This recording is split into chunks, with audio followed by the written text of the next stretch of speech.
Prezados, boa tarde. Vamos recomeçar as apresentações às 2h30 e vamos falar aqui rapidamente das oficinas. Então, quem nunca participou de um evento nosso, os 2 primeiros dias, segunda e terça, são só de apresentações. Tivemos as palestras mais longas, os keynotes, hoje de manhã. As outras palestras são todas de 20 minutos e são agrupadas em painéis. Ao fim do painel, vai haver uma sessão de perguntas para todos os palestrantes. Todas as perguntas serão enviadas, como foi hoje pela manhã, pelo Twitter. Vocês precisam ter uma conta no Twitter, logar-se no Twitter e usar a hashtag Brasil Digital. E aí qualquer texto que vocês publiquem com a hashtag Brasil Digital vai ser visível por nós e a gente passa essas perguntas para os palestrantes. Indiquem também o nome do palestrante, o qual a palestra, a pergunta... Topic of the lecture. Now, regarding the workshops, we have at the top the basic link to the workshops. You use this link, and then you have the general page for subscription. And then you inform the code that is in boldface type for the workshops. For example, the first one is automatic classification of image. So you have to use the code CA imagens. In this general page of subscription, using this code, you will be associated to this workshop. So the vacancies are finishing quickly, so look at the program, see what is good for you, and subscribe. Can we show the page, please, the website? Here it's the same. You have 9 workshops in total. So you have the name and the code. When you use the name and the code, you see a detailed description of this workshop. The 2 first workshops require you to bring your own personal computer. Based on experience, these vacancies finish really quickly. But since our event is free, with no counterpart, people subscribe and they do not show up. So if you didn't get a vacancy in what is interesting for you, but you want to participate, just come here, and maybe you get a vacancy in the workshop by the waiting list. So your subscription will be valid up to 15 minutes before the beginning of the workshop. After these 15 minutes, we're going to call the waiting list. So if you do not show up 15 minutes before the workshop, you might lose your vacancy. So basically this is it. So now we're going to start the first technical panel. In 5 minutes, actually, we're going to start the first technical panel. So was it clear to you all that the program of the event is in the website, brasildigital.gov.br. The first panel is going to be analysis of fraud and control, distributed processing, artificial intelligence, and Lava Jato operation.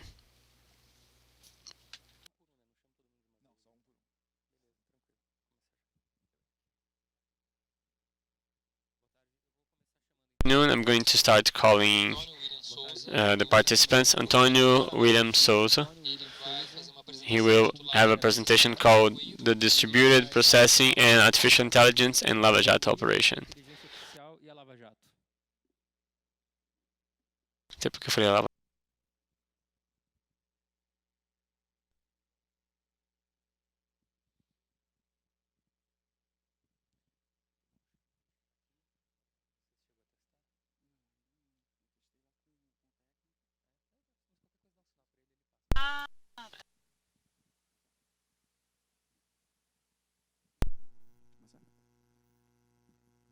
Muito boa tarde a todos. Good afternoon, ladies and gentlemen. First of all, I would like to thank you for the opportunity to be here to present the work of our team. I hope I can share with you a little bit of the experience that we gained from the support we have given to the car wash operation workforce. So just repeating what I said, we hope to share with you the experience we had with the car wash operation in Curitiba.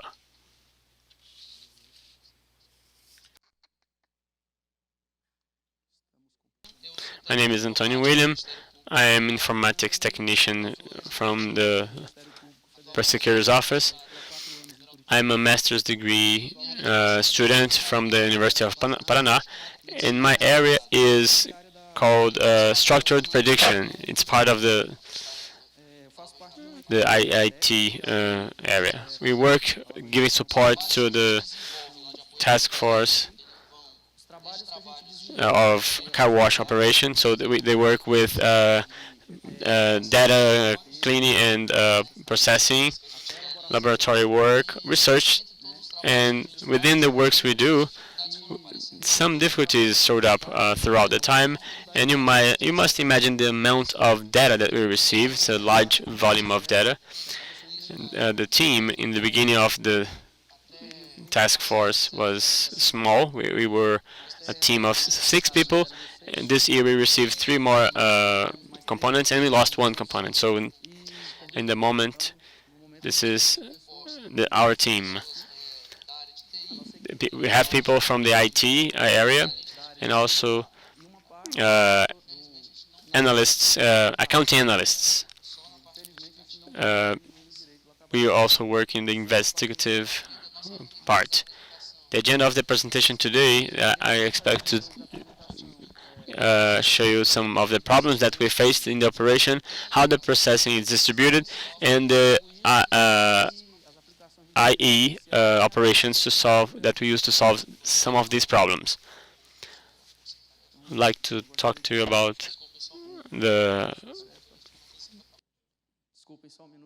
task force of car wash operation. Here are some figures I'd like to show you regarding the institutions that have been effectively obtained by this task force. There are some other values that are still in agreement of the legal processes, and this work will continue for a long time. Here are some numbers that have a greater technical impact on our work. Our work has had the work task force has had 65 phases, over 2,000 procedures, 11 agreements, lineage agreements, and 800 requests of cooperation. On our side, from the technical area, we see 50 countries, and then we think, I'm going to have 50 types of bank documents, different bank documents, different tax documents, 50 currencies, different currencies, and different languages. So this data, many times, they come to us in formats that we don't expect in today's world. So we really receive paper, printed, a hard copy. So I start to believe that Excel and CSV are Brazilian people stuff. We receive lots of PDF file, and many of them have the institution logo. So we have these are some of the data that we receive. We receive basically 2 types of data: structured and non-structured data. In our team, the structured data, we call them well-behaving data. We have some outliers, but we can tame these beasts with 2 or 3 hits. So we have telematic information, some open source data such as the electoral data, and financial data and data from collaborators. So we structure it all and we do the analysis. We have the non-structural data, and that is by far our biggest volume and what we receive most frequently. Just to give an idea, today we have around between 5 to 6 tera of structured data. And we know that in any of the phases of the operation, we don't have we have much more than that in non-structured data. So we receive hard disks, cell phones, so anything. We usually say that the world is wild for us. Regarding the non-structured data, our problems is that they are we still receive this material, and they came in loads. So in one operation we received 150 external hard disks, and we didn't know what to do with it. So 150 hard disks with all the material that we received, like flash drives and other things, are easy to lose, especially if they're portable hard disks. So we had to work to keep all these evidences, and we needed to consolidate the data. Each hard disk that we receive, it's pre-processed from the federal police, and it is an unknown world. Each hard disk has their own organization. So the first proposal, the first reactive proposal for the ones who manage the providers is this: if you have been a victim of this type of approach, you know that the only thing that is real here is the psychologists.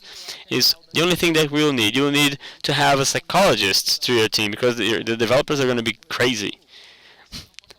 So the alternative proposal that we had was to get all the problems that we had, group these problems in a way that we could solve them using the strategy of sharing and conquering. So we separated two smaller problems, and we saw that actually they are quite big. But we separated the processing of the burden, distribution, and the final processing. First solution that we developed was linear load. It's responsible for doing the copy of the data coming from the federal police with evidence that we receive. It uses the processing of the software that the federal police, and by the way, we really thank them. Their software is really good. IPAD does a pre-processing of the material with dividing categories. We use this information, we recover the information automatically, and we do the integration with our unified system. It's a processual control system to have to understand what's the bond of this data. Then we have stations to process, to do the initial processing of the data, and then separate the categories. In the phase of the distributed processing, we have another module besides the load module. We have the orchestrator. The orchestrator delivers the processings to the correct line. We have 3 lines for now, but the module, as we need more processings, we need to have lines or queues and deliver it. We have the conversion of OCR. We know that PDF and other things like that are Brazilian stuff. We needed to have another solution to process the great amount of PDF files that we received. We also do the extraction of the documents and the researches, and the treatment of images and the automatic classification of images. The Lina PDF is a solution that we are working on. Today we only have the OCR module, and we have a set of scripts and a set of Python programs to do these conversions in large scale. So we use new things such as parallel processing and also old things. For example, the parallelization solutions. In this case, we used the software in mesh. So Linux can allow us to do the work in parallel. The indexation part and data extraction of Solid and Elasticsearch is part of the solution that we have that's not really well worked. All the solutions I'm showing to you, it is still under development. So we are doing a work on it, and what is really functional now is the back end of them. We do the automatic processing of images, but we don't have an interface for the user, only the files. The files that we use from IPAD, we have the consultation, and the consultation of the documents itself is done by Soil. So we do it manually. We have the Soil server, but it's not automatic yet to the indexation. Linapix is the image treatment part. It's a program that we developed to do the screening and detection and automatic classification of images. The whole solution looks like this. We have the initial load part to do the integration of our system to the police system. Then we have this part with the common repository of data and the relational part that we have the communication. The orchestrator is the core of the whole thing, that we control the lines, and it brings resilience to the solution. The orchestrator is responsible to know if the process is finished or not. If not, it gathers it and it delivers to another one so that it can finish the processing. Within the third range that we have here, I have 3 workers to do the imaging, but I could have 5 if I have more machines. If I need more for solar, I can have other 2. So we separate the distribution of the processing, and I can have horizontal scalability. We work with 2 machines that uses OCR processing, and if we need a new worker, for example, we will need a worker for email normalization. So we're going to add a line to it, and we are going to add a new worker. So the process communication from phase 1, phase 2, it's the same. We register a new orchestrator with a new line, and we set the communication between them. Here, I'm going to present a little bit of the artificial intelligence to do these works. So basically, in the text processing area, we don't have a lot of things ready yet, because there are many bases that we're still preparing, implementing. There are many words that we take from the academia to use them in our work, and I will actually ask for Tel's permission. I don't know him in person, but he's from the University of Brasília, and we are using his work for the detection of legal entities. We're using his work to do our named entity work. For the entities, we're doing the linking with the relational data that we have. So we use the data from the relational database as numbers of documents and names. So our clients will become entities to do the extraction in that solar that you saw over there. So it will be integrated in the workers that do the extraction of identity and text indexation. The semantic part, I think it's a problem that many of you must have today. If you work with natural language processing, it is a common need, and as we're working on that as well, we are trying to approximate some works from the academia. There is a study that is mine, and I am creating a database from data published by the Supreme Court. And of course, we accept models. We don't want money, okay? We want models. If you have models, if you want to donate models, we don't mind. So the automatic imaging processing part, the back end, as I told you, is well developed. And actually, we're going to have, on Wednesday, we're going to have at 8 a.m. A workshop for image classification. And I'm going to be the one giving this workshop.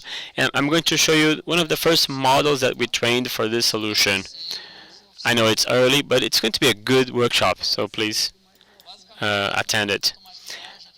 In the automatic image processing, we do the screening, detection, and classification. In the screening part,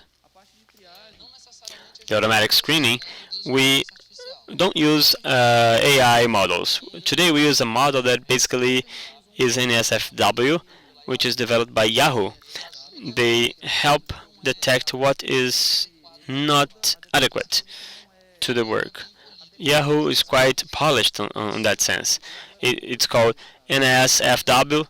not suitable for work. I call it porn detector. It separates us the porn and memes. We had a model to do that, but it wasn't working very well. And we do other things. For example, sometimes we see a lot of AI and learning, machine learning, and we know that there are many things that have a lower processing cost, and they solve our problems.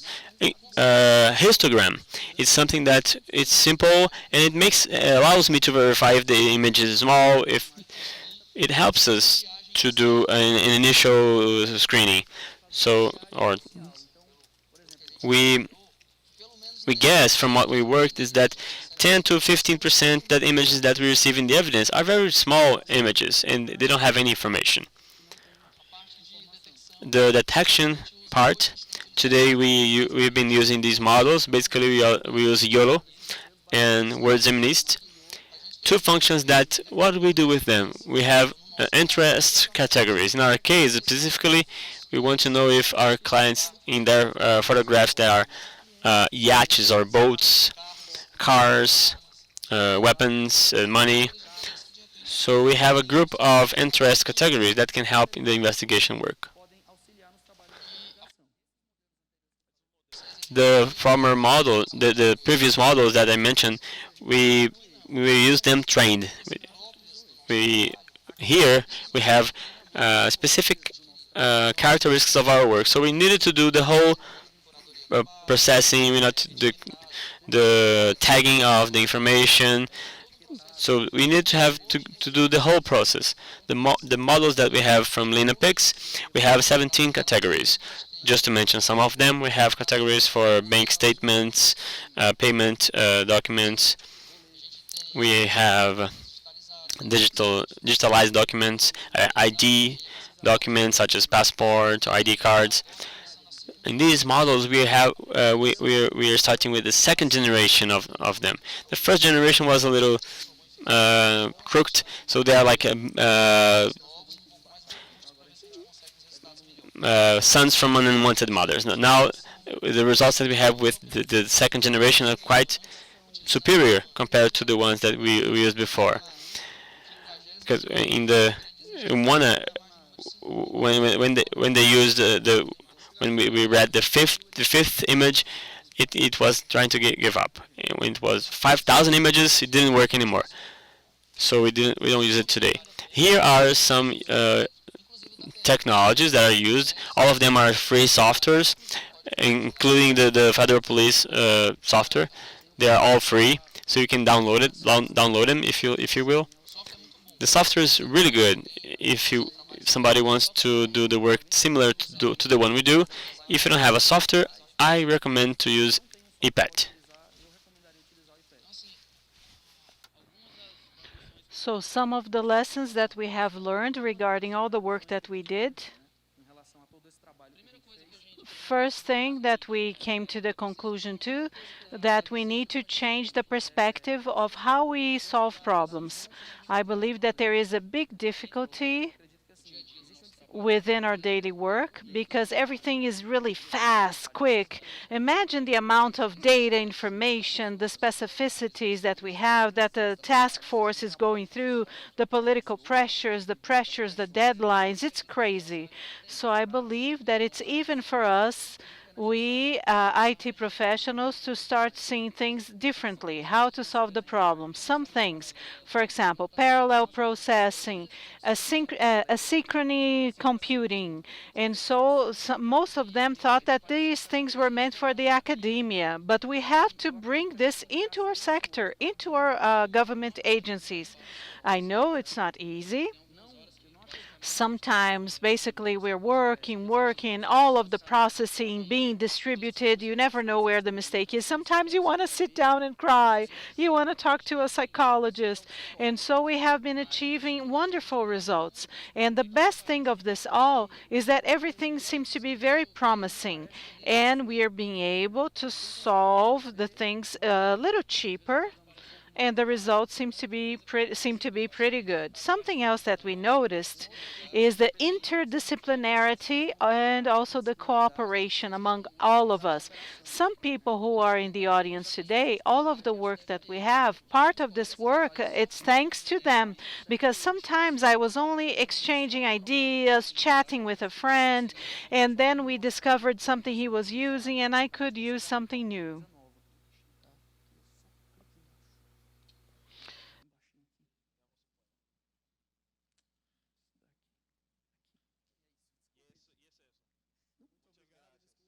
Yes. I'm sorry. I'm sorry because I was so fast. Thank you so much for your attention. Just one thing. Can I just wrap up? Yeah. I would like to apologize because it seems that the presentation was a little fast. It was fast. It's because the topic was really vast and we wanted to show you the entire solution, because I thought that if I showed you part of the solution, it wouldn't be enough. So I apologize for speaking so fast. And so here is my personal contact information. I'm open up to you guys if you need to get in touch with me, if you need to learn how we use this and that tool, and we accept contributions, questions, comments, okay? Thank you so much.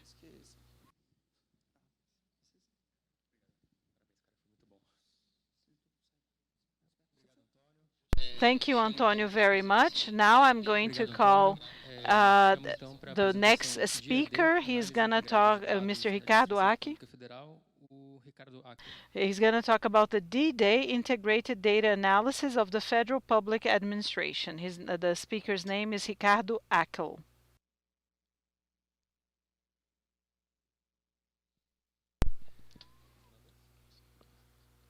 He works at the Court of Accounts. Good afternoon, ladies and gentlemen. As Wesley started the event, I make my words. It's a great honor to be here at this event to acquire new knowledge as well as to present work to you that we have been conducting.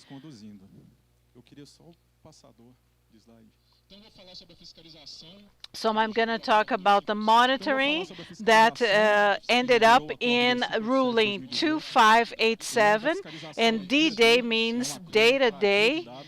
And so on the day that the ruling was judged by the justices, we carried out an event to show it to the stakeholders, to the media, to the auditors, to public managers, to the academia. And so this monitoring and surveillance was overseen by two secretariats, the Secretariat of Information Technology and the SGI, which is the secretariat that is organizing this event. So this oversight was co-coordinated. And so before talking about it, I need to make it clear that the Court of Accounts already carries out surveillance involving data. So we have some examples of surveillances carried out by the TCU, but why is our work different from these? Because the work that the Court of Accounts usually did, they were focused on specific topics. And so the secretariat that monitored personnel, human resources, and so they only oversaw the personnel. The other department only oversaw the public bidding personnel and their actions. So it was a transversal sharing of data. So they were not focusing on a specific topic. We tried to focus on several topics at the same time. Before talking about the monitoring, I would like to play a video for you that is going to summarize how we achieved the results.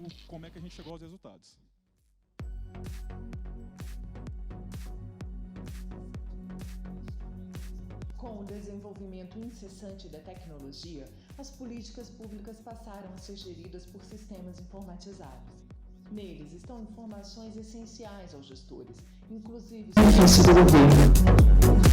Para obter esses benefícios, cidadãos ou empresas fornecem informações comprovando que cumprem as regras estabelecidas na legislação.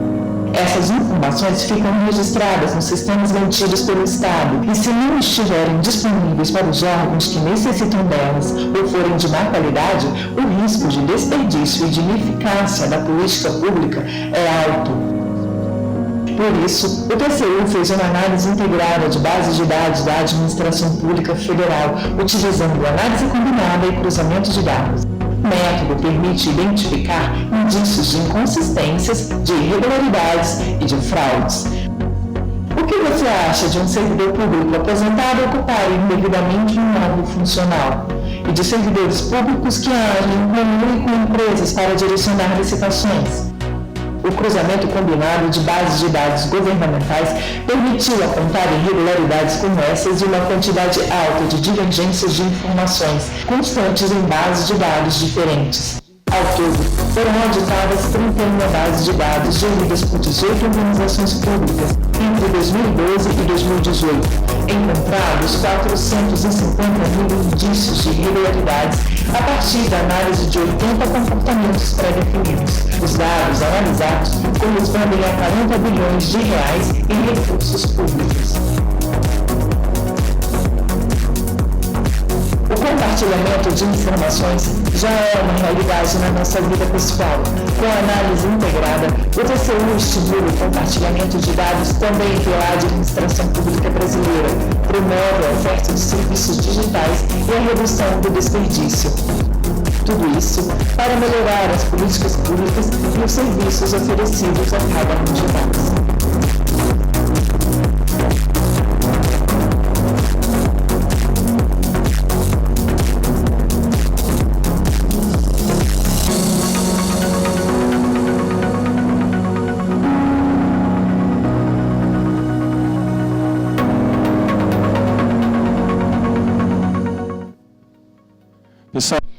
So, ladies and gentlemen, according to the video, you can see how comprehensive our work is, and I'm going to tell you how we conducted the work and arrived at the results. And so, we did an integrated analysis of government databases, and we had two main goals. The first one was to identify illegalities, illicit actions, and the second goal was to encourage the sharing of data at the federal level, because many government agencies, they need data, and sometimes they don't have access to these data.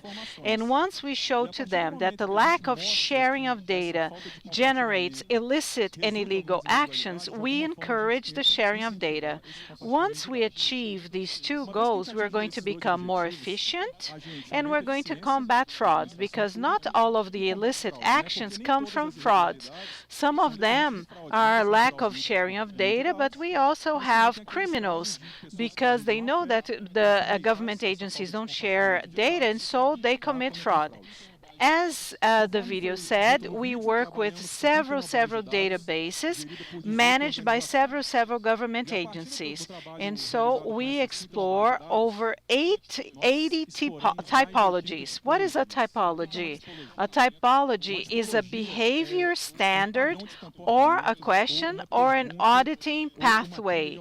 And so a question can be a typology. How many citizens use the Minha Casa, Minha Vida, which is a social housing program? It's called My House, My Life. And they have cars, sophisticated cars, and their incomes are very high. So which beneficiaries of the money transfer program, they did campaigns for political candidates last year. And so we crossed the Bolsa Família, which is the money transfer program, a database, with the database of the campaigns, and we were trying to confirm illicit actions, and we found thousands and thousands of illicit activities. Besides using the typologies that analyze the illicit actions, we also try to analyze the quality of the data. Let me share an example with you.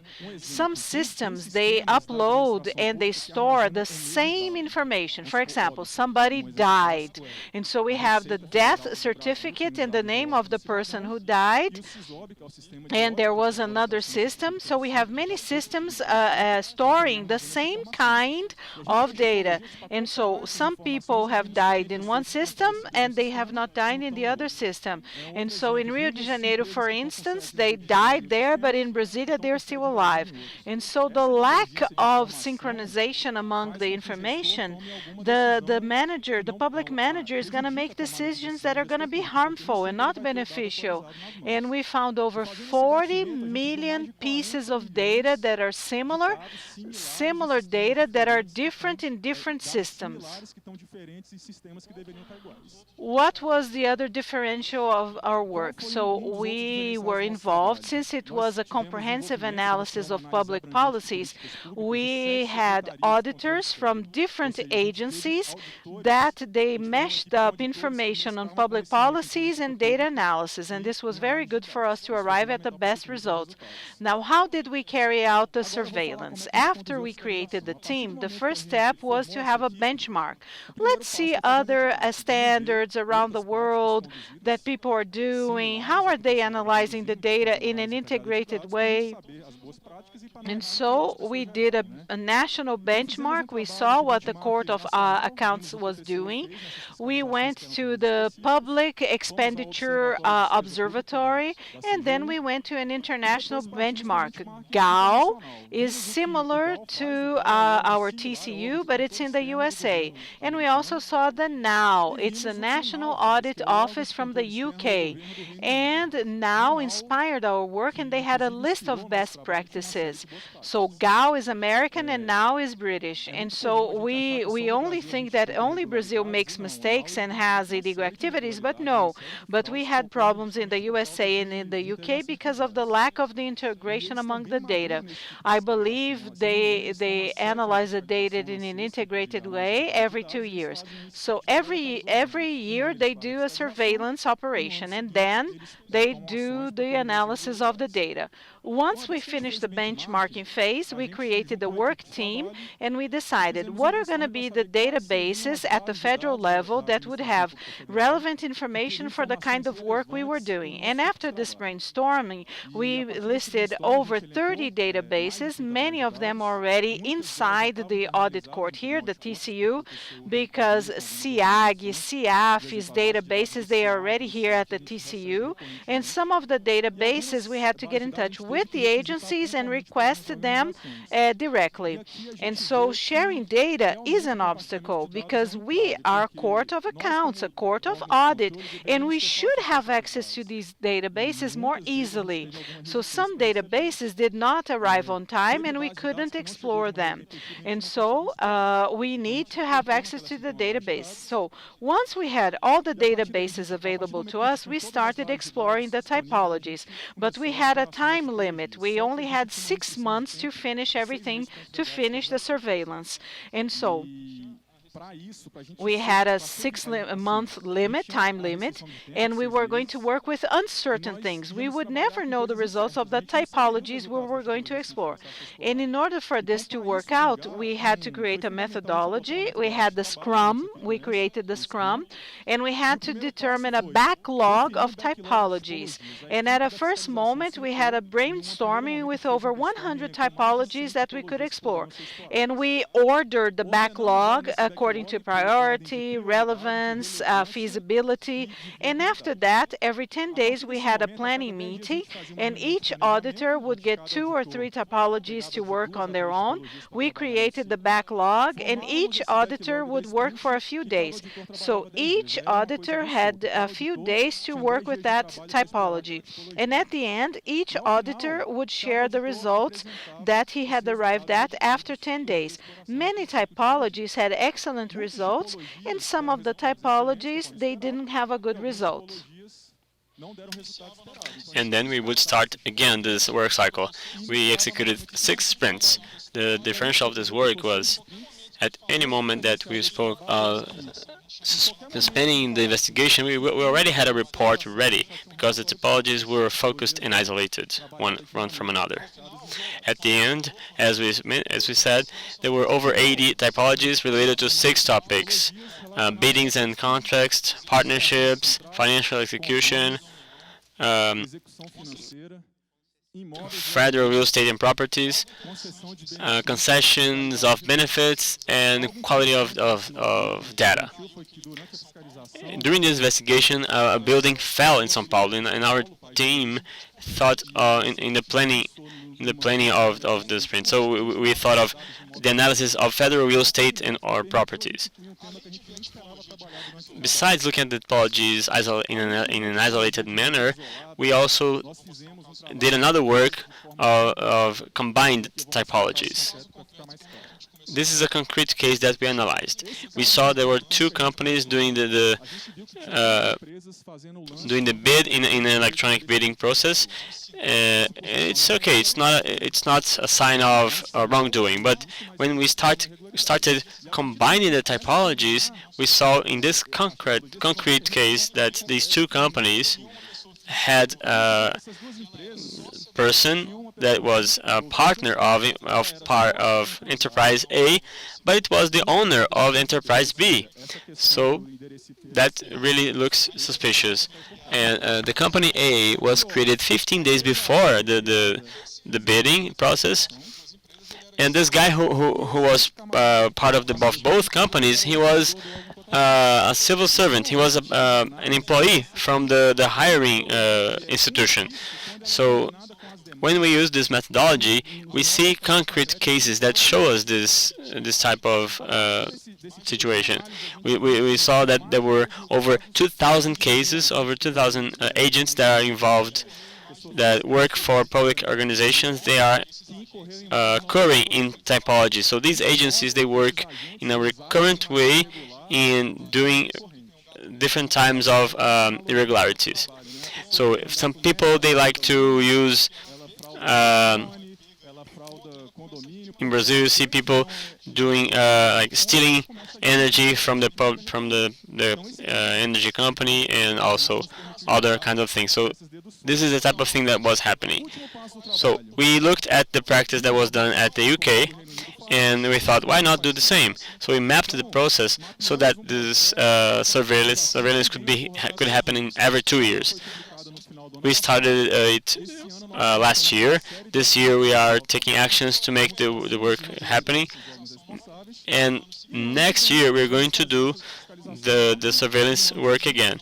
And then in 2021 we're going to do the planning work again. So what were the deliberations of this agreement? To work on the results, share the results, to have a dialogue with the directors of the public institutions. And here it was interesting because we were very well received by the managers of the public policies. They like the results we are showing to them, and they are taking action. Another deliberation was to check the criminal cases, get in contact with the institutions that investigate these illegalities, and also we did our homework. We have a series of relevant information, and we presented it to the external control secretariats that had this public policies evaluated for them to do the investigations. Also, the secretariats of the Federal Court of Account is also working in the integrated data analysis to conduct the investigations. Now, let me show you some of the results. It's just to give you an idea, but you can see the whole report. It's very rich in information, but I'm going to show to you something that is easier for you to understand. We analyzed 12 typologies for contract for bidding processes, and then we saw expenditure fractioning, companies that spent 35 million reais with suspicion of fraction of expenses. Other companies that had 100% of the hiring directly. So we collected organizations that had over 100 hirings in a directed way. So is it illegal? Not exactly at first, but it raises suspicion. The other one was a work done by the TCU regarding this typology, and we saw that 415 companies, they had benefits from micro companies and small size companies. And then we had information of how much these companies earned from contracts with the government, and they had the income that was above the limit for that type of companies, small companies. Also, we saw the data showing that we have 189 public real estates invaded, and 41 of these real estates are in the state of Ceará. So we shared this data with the Patrimony Secretariat, and they really liked the results. Another topic, real estates that are not occupied for over 30 years, so they're strong candidates to be invaded. And lastly, I'm going to show you the quality of data. In terms of data quality, we worked with the National Registration of Companies, CAGED, and CISOD. CAGED is the registration for employment and unemployment. When you compare this database with the companies, we found 1.5 million, 6 million different names, and 1.5 million wrong or incorrect birth dates. Another thing that we analyzed was the registration for death, people that were dead in the revenue authorities, and they were still receiving the payment of these benefits. So we were really well received by the audit institutions. Our operation, our work also was front page on the local newspaper in Brasília, and we are being requested for the companies that were target for wrongdoings. And all the institutions would say the typology that you did was wrong; it couldn't happen. And then later, they called me and they said, "Hey, Ricardo, we found something wrong in our system. We actually use data from the National Treasury Department. And so if you have suggestions for typology, your suggestions are so welcome. And this is my email address, my phone number. And if you have any question, don't hesitate to get in touch with me. Okay, thank you for the opportunity, and I will be answering the questions in a little while. Thank you.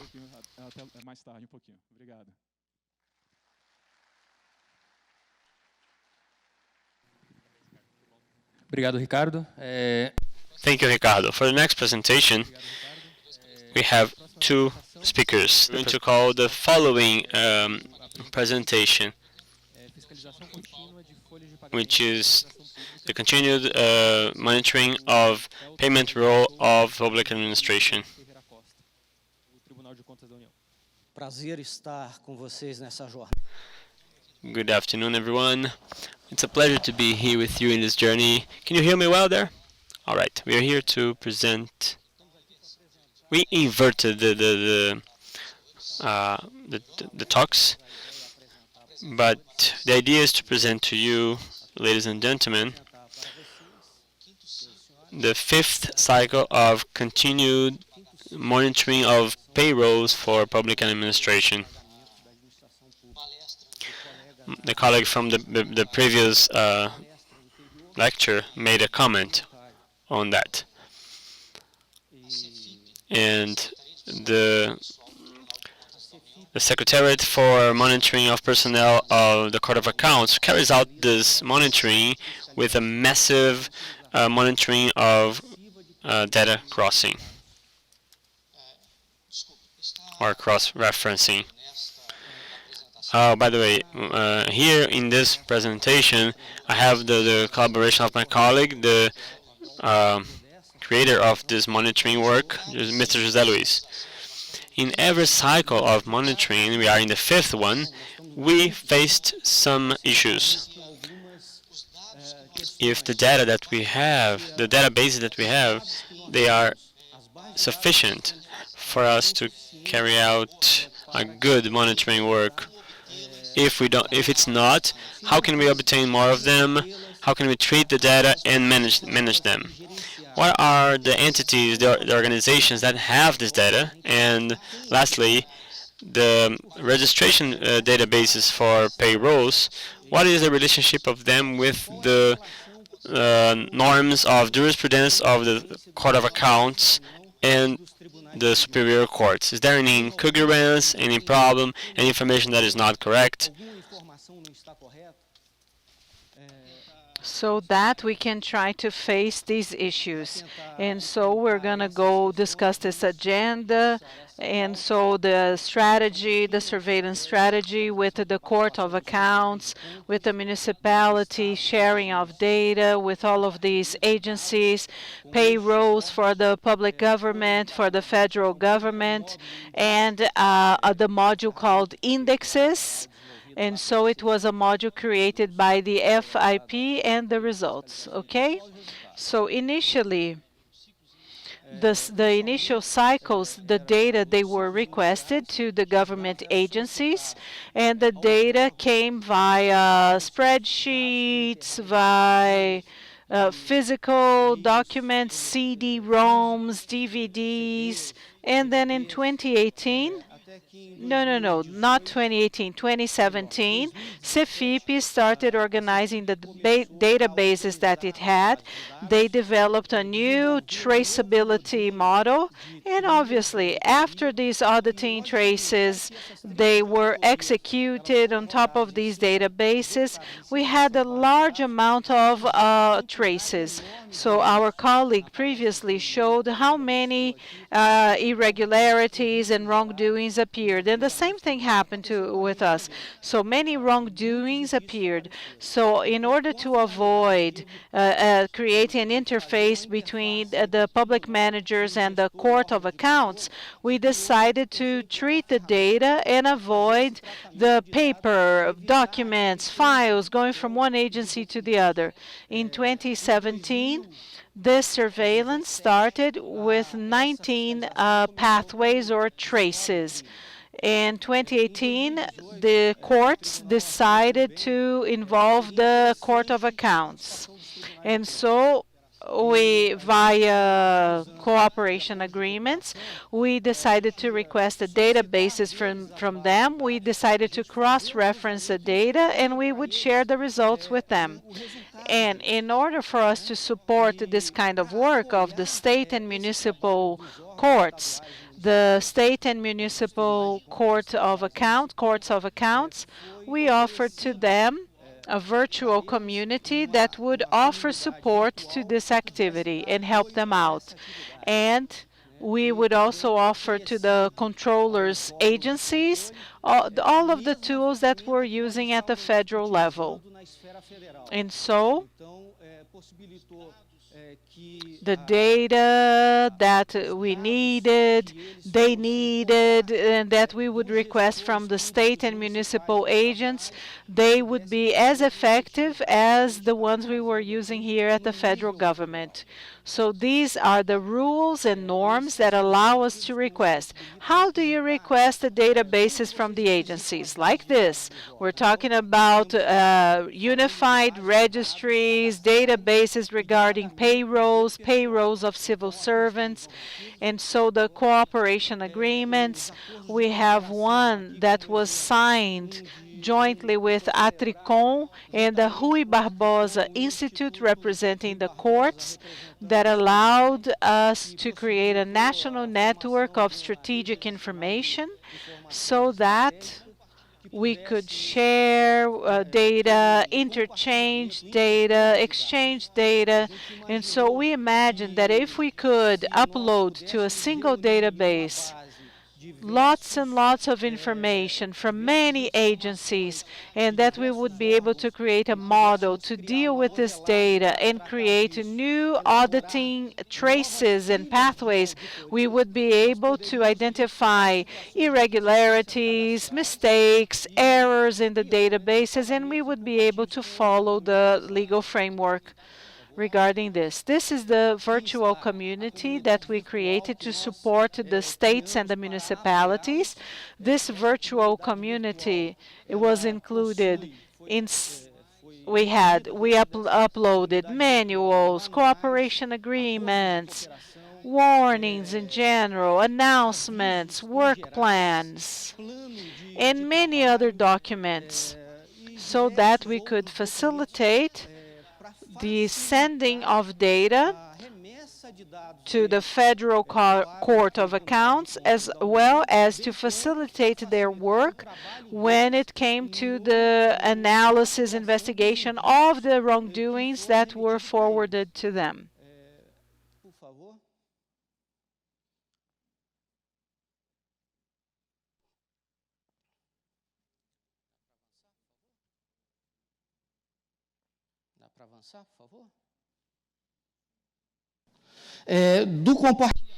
When it comes to the sharing of data that we received from the state courts of accounts and the municipal courts of accounts, over 17,000 agencies were registered into the system. Over 11,000 agencies, they would send the files to us with public agents, and over 20,000 sent to us their dependents, wives, spouses, husbands, children, and so some of them, they sent to us the signatures of the payrolls. And over 1,500 agencies said, you can use the constant data found at the RAS. So in order for us to be able to control the receipt of the information, to verify if the databases were not corrupted, to verify the information, if the information was in accordance with the work plan, we created a control panel, and we verified the receipt of the information from each agency. And then every time we found discrepancies or inconsistencies, as you can see in November, the amount is higher, but this is the payment of the 13th salary that civil servants receive. And this is the panel. The panel is online. Can you click on a month, please? This is interesting. It allows you to verify the control of who is delayed, if the payments are delayed. So maybe there is a government agency that delayed the payments, and then the system starts asking them or requesting from them, hey, what's happening? Please forward the information to us. You're late sending the information. So we have a lot more information that is available, but this is only a brief presentation. That's why I'm going through the slides very quickly. And so, based on this control and from these databases that we receive, we are able to build a monitoring model, the current monitoring model,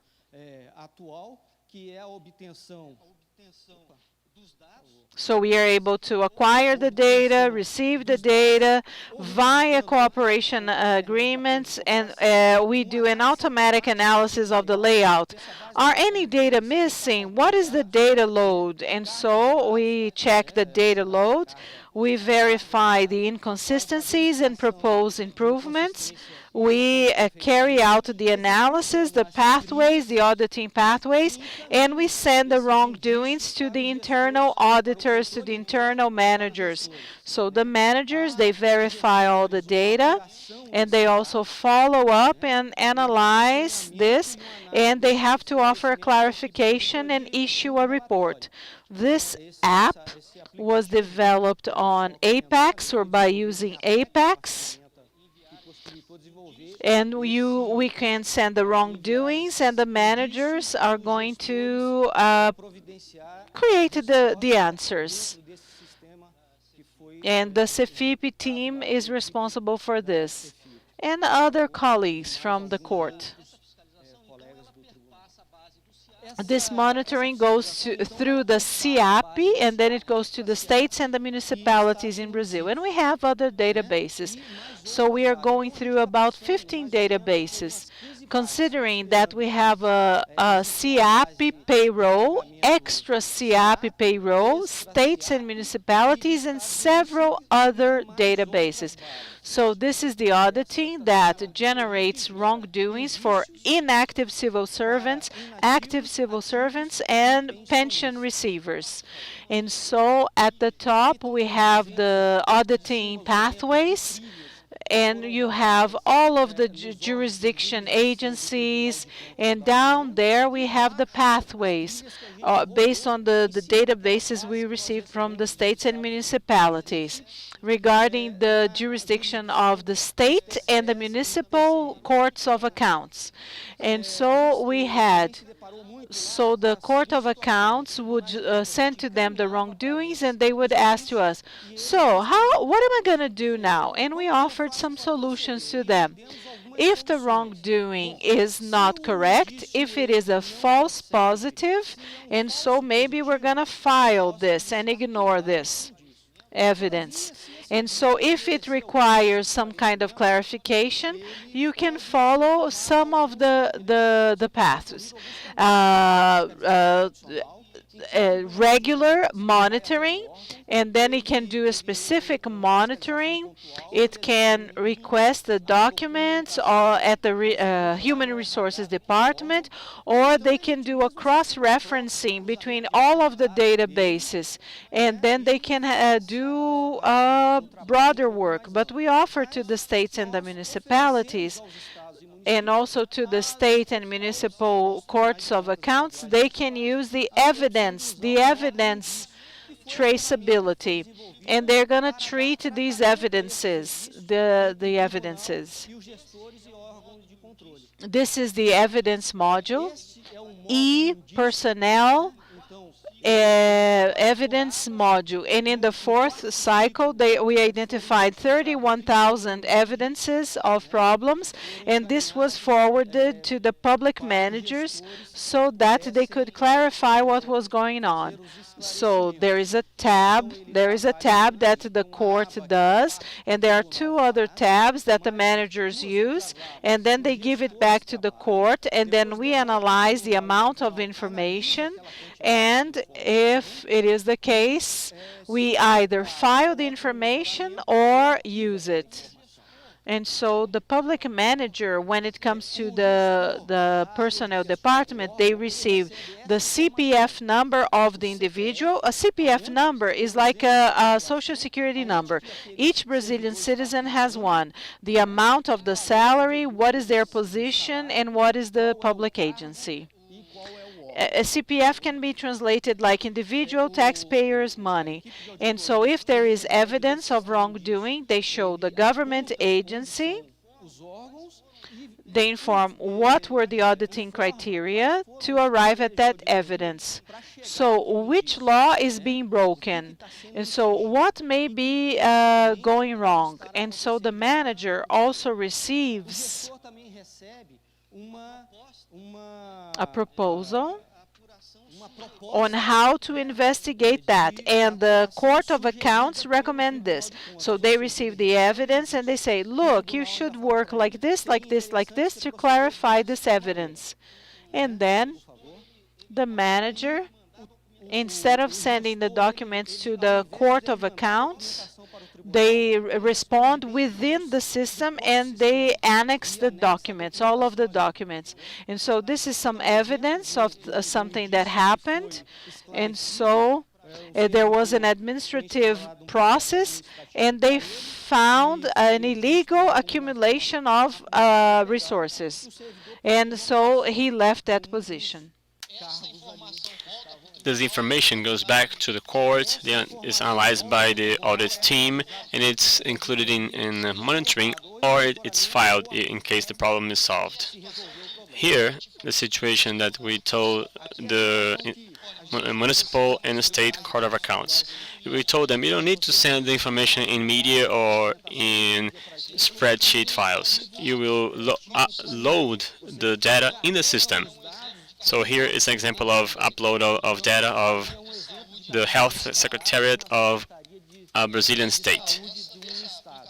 This application also enables us to send emails to the managers of control agencies for several situations, new evidences that can come up, or if they haven't sent information for a while, in other situations.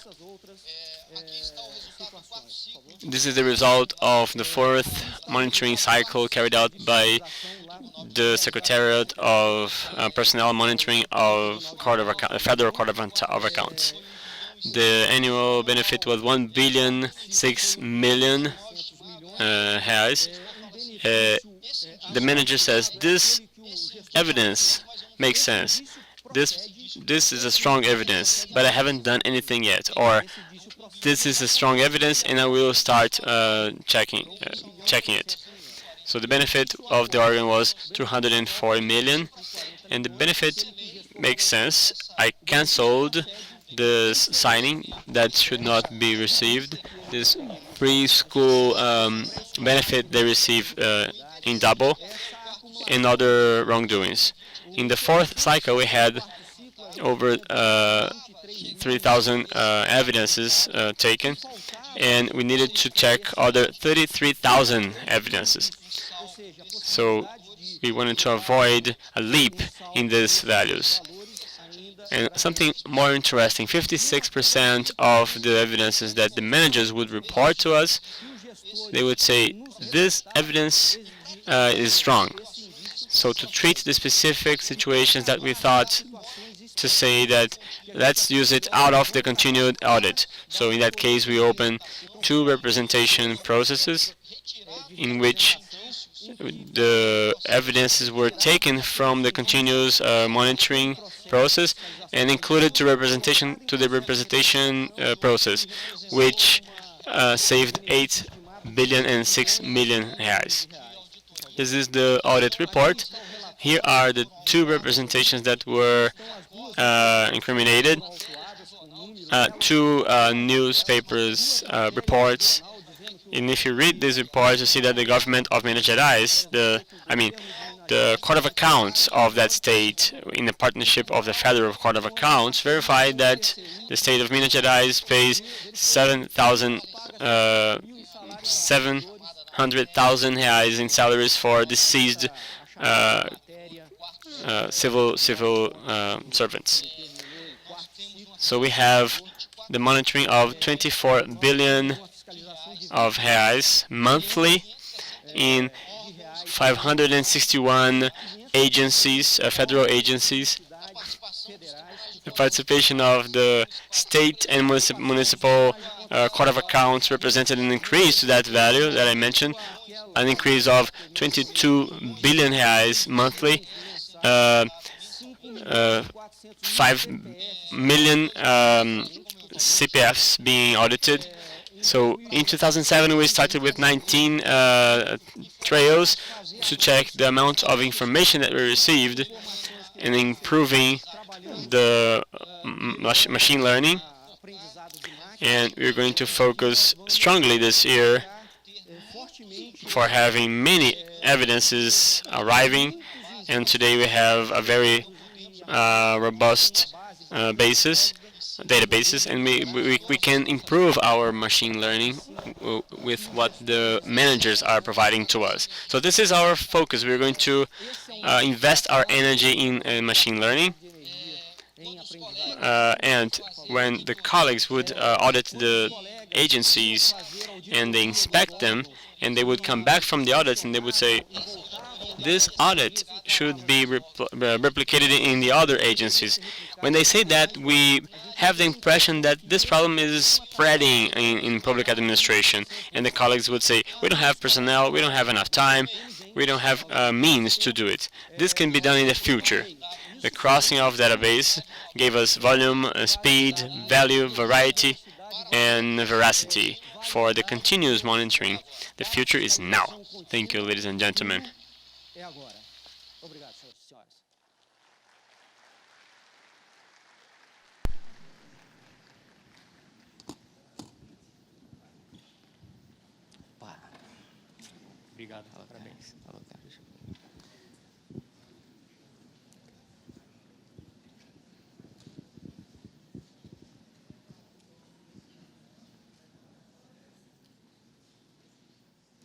Bom, e agora se a palestra...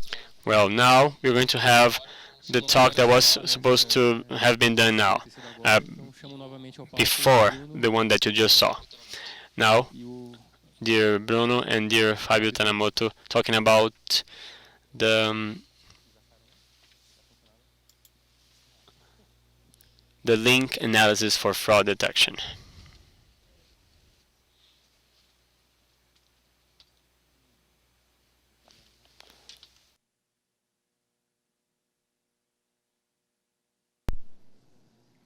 Não.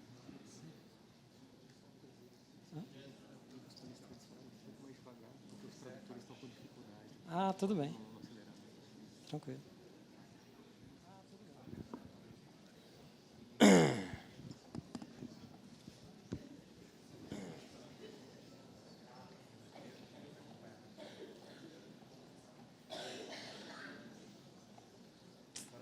Agora vai. Então, boa tarde a todos. Good afternoon, ladies and gentlemen. My name is Bruno. I work at CAD, along with Fabio from the Court of Accounts of São Paulo. We're going to show you this link analysis that we developed, and also a case, a successful case of partnership, cooperation agreement, institutional agreement.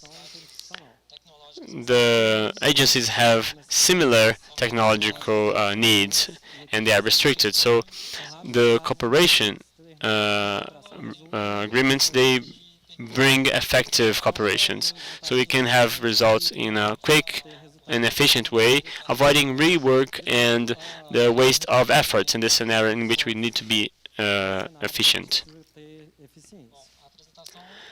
The presentation in a nutshell, I'm going to present the project that is called the Brain of CAD. It's where we developed this tool, how we apply it in our context. And then I'm going to hand the floor to Fabio so he can explain to you how it was used in the settings of another agency that have other attributions and other type of access to data. Let me start with my merchandising. I work at the Brain project at CAD. It's a data analysis project, and we aim to identify evidence of bidding wrongdoings in bidding processes. We are looking for evidences of cartel and unavailability of formal data. How does the link analysis connect with the public biddings? We can model that the interaction among companies, the agencies, are done by through the items that the companies they give bids to the bidding processes. I don't know if you can see this this chart very well. I did it at GAF and not in the tool that we developed, and it shows the interaction of all the companies that participated in public biddings at CAD. They form a community, and according to what is expected to the market that they work at. You have companies that work in the market, and they become bridges among the clouds of the companies of the same market. Something that draws our attention in this setting is that we have an elevated number of knots, and each knot can be an item of public bidding of one agency, and different companies give bids in these items in 95 million vertices in the period in this period of 2018. We see the relationship of the companies having 38,000 knots with 2.4 million vertices, and it generates a cloud that is not really useful for us to understand what's happening. In another setting for use of link analysis is the society links. This is the consultation in the tool, and you say that a society group can be structured in a very complex way. And it is extremely hard for someone to keep following the links to identify if there is a relationship between two companies and what relationship this is. Two companies that apparently don't have any type of bond. So we check if they have partners in common, and the volume of data is really huge. You have 27,000 knots and 94 million vertices, corners. So you cannot have this type of analysis without having a specific database. To do that, we developed this tool. We used Neo4j, which is a specific database for graphs. And besides encompassing the data that are quite complex, it has specific tools for graphs. For example, we have a specific query to find the shortest way between two knots as SQL. So the new versions have detection of communities, for example. Another thing that it was relevant for us was projection goal.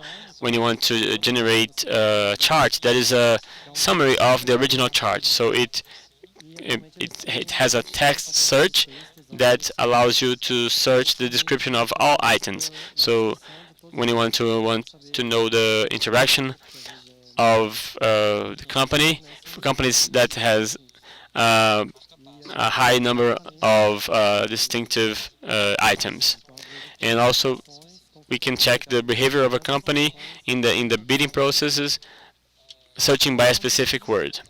The link analysis was done with these libraries of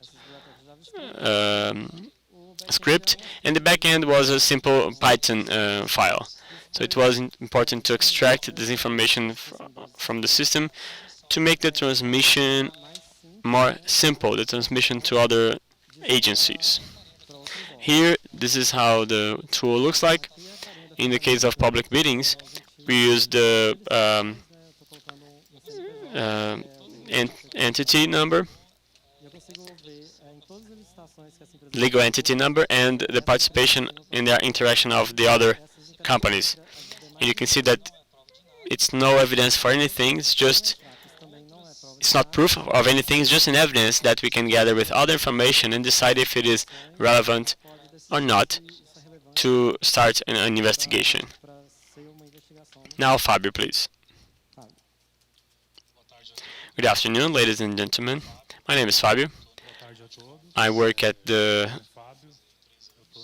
been working at the Federal Court, at the Court of Accounts of São Paulo for 3 years. I'd like to thank Bruno for helping us to implement this tool at the State Court of Accounts, and to come here and present to you this institutional partnership. With the support of Felipe and Bruno, to the sharing of knowledge and the IT department of the Court of Accounts to create this whole structure, we created ARIS, which is the Society Network Analysis Project.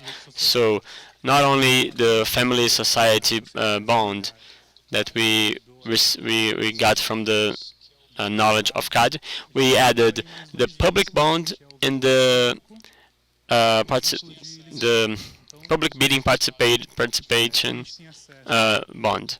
So we have information of payroll for civil servants, and we have access to the suppliers, the companies that provide service to public institutions. We incorporated all these links in the system, and we called it public. So we receive information of public biddings of agencies connected to the Court of Accounts, and we also could include the analysis of the companies that participate in the public biddings, along with other links.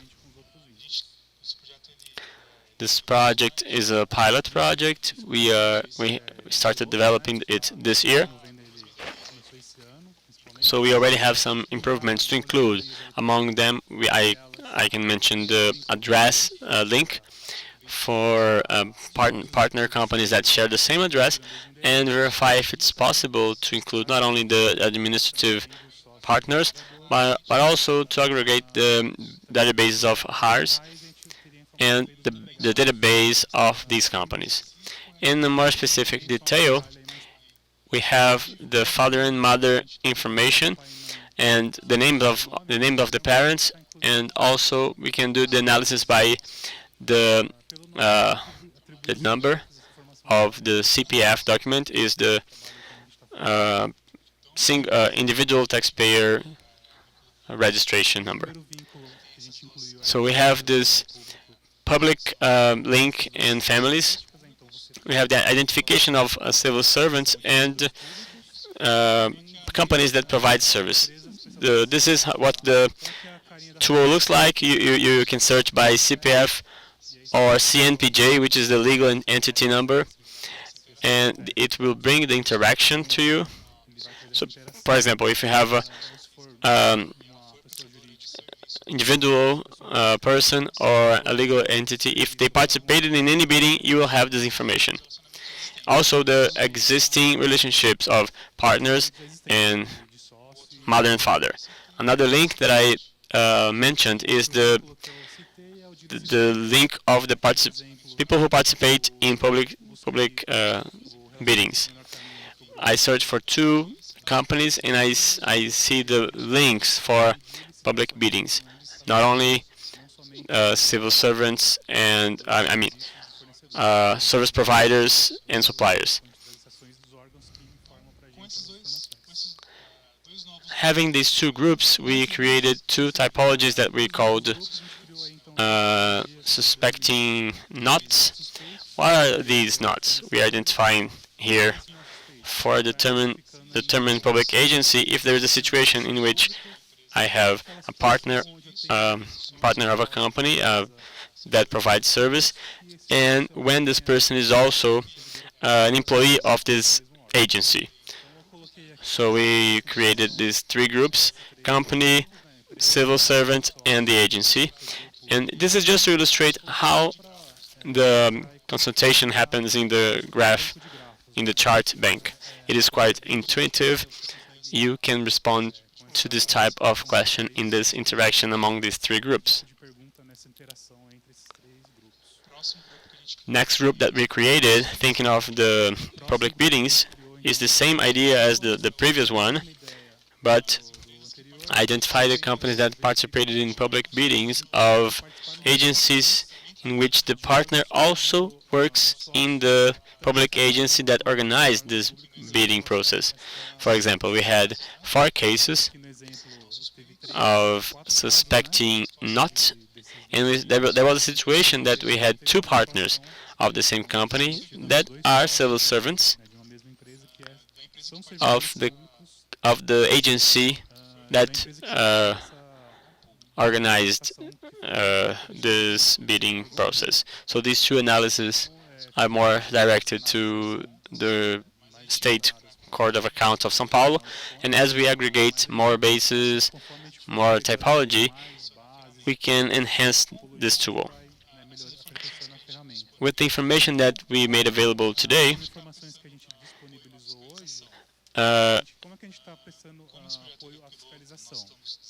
well, it's just a pilot project, and it's being developed, so it is only restricted to our internal team, but we are providing assistance to the monitoring, and in March we showed this project to our monitoring teams, and then we had over 50 requests for analysis of information crossing or analysis regarding family relationships from 2 or more people, and analysis of connection between companies. So this is it, basically, what I would like to present to you.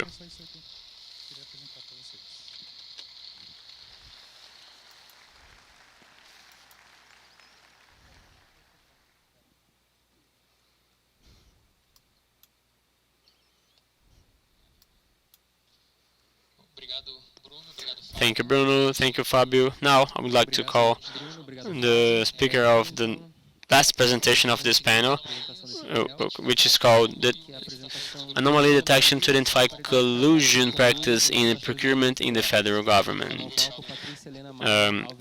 Patrícia Helena from the Office of the Controller General.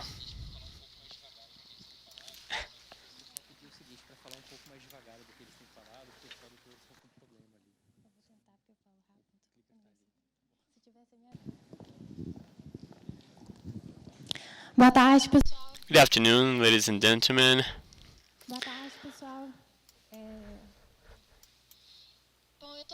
Well, I work at the regional office in Minas Gerais of CGU, and we are developing a methodology to guide the monitoring works in bidding processes. I will try to present to you what the methodology was about, and I'm going to present one of the case studies based on this methodology that we created. Well, the idea when we do the audit in bidding processes just to verify if the administration is hiring by a smaller price and other aspects, and we do this work to guide these directors. So we thought of some questions and some scenarios that we would like to answer. And the first one is to really verify this competition. Is it real? Is it fictitious? What about the price? Is it advantageous? So it is all based in electronic public bidding. So at first it was not based in other modalities of biddings. And we would like to know how this market works, how the companies behave, if there is some type of market division, to identify the collusions. The methodology was based in three parts, in three phases. The first one is frequent competitors. We used the anomaly detection part using algorithms. And then we checked the time correlation throughout time, and at the end, what we defined as multi-criteria analysis, it was some trails that we used within the results that we had in the previous phases. These multi-criteria analysis, they will in fact vary according to the context, because a construction work is different from the procurement of hospital equipment or outsource service provision. What we are going to show here is two contexts. One of them is the part of entities. Here we wanted to evaluate, first of all, the result of the frequent competitors. When we ran the algorithms, we could see the companies that participate more frequently in public biddings. This alone doesn't mean anything, because, for example, in the construction market, we have the specific contractors that work in Minas Gerais. But okay, that's okay then. Let's see the other results. And then we started to analyze the market itself. For example, if I get the market of service provision. How does this work? Is there a monopoly? There are a small number of companies that are providing services. We wanted to identify this, how it worked. The next one was what we called agreement, and our colleague showed you in the previous presentation. We wanted to know if there is a division of the agencies, if some companies tend to always supply products and services to that agency, or carrying out construction work in that region, which is not really something serious, because sometimes the companies they can offer a competitive price because they know that agency very well. But in any case, it is a criteria to consider. And this one here, the winner different from the first. In the electronic bidding, the order is inversed. In other modalities, there is an habilitation, the licensing of the competitor. But in the electronic one, there is a timeline, and then time limit for the competitors to offer their prices. But sometimes they offer wrong documentation, or they offer a price that is not possible to execute. So sometimes the winner is not the ones that will really win the contract. So it happens quite frequently, and we aim to identify why it happens so frequently. And there was a second part that we called multi-criteria in public biddings, in which we wanted to evaluate in the public bidding in general if there is this point of overprice, if the agency is really hiring the smallest price, or the companies that win the bidding, but they are not fulfilling the contract. Now I'm going to talk about the case study. What did we do? And so we used SIASG's database, the public biddings here in the first part. They were the public biddings carried out in the state of Minas Gerais between 2003 and 2018. We diminished the number because of processing capacity. And so we analyzed thousands and thousands of items. So one public bidding can have one item, 10 items, 5 items, and not always the same company is going to win the bidding. And sometimes it's not the same company. And so we had about 28,000 suppliers. And so we carried out a pre-processing. And if you know this, in order for you to upload the data, you're going to have to do the purchasing basket. And so you have the supermarket, they analyze what a client is purchasing. A client that purchases bread and milk is also going to buy coffee. How often do they do this? And so I'm going to distribute the products in a similar place, or I'm going to have more sales regarding these products to sell more. So I wanted to identify the suppliers and to see how they are participating. And I used this algorithm first, and the result is basically this white square here. And so I believe that this is the part that requires more work besides the data treatment, but you have all the rules here. So you have 1 million rules this way, and you have to try to identify what's worth it, what's worth doing. Of course, there are parameters for this. You can check everything out, but you still have many things to analyze. So what did I have to do in this case? Support is metrics that we use when we are working with frequent standards and patterns to identify how often do I want this in my database. 10% of the times, 20%, 30% of the times.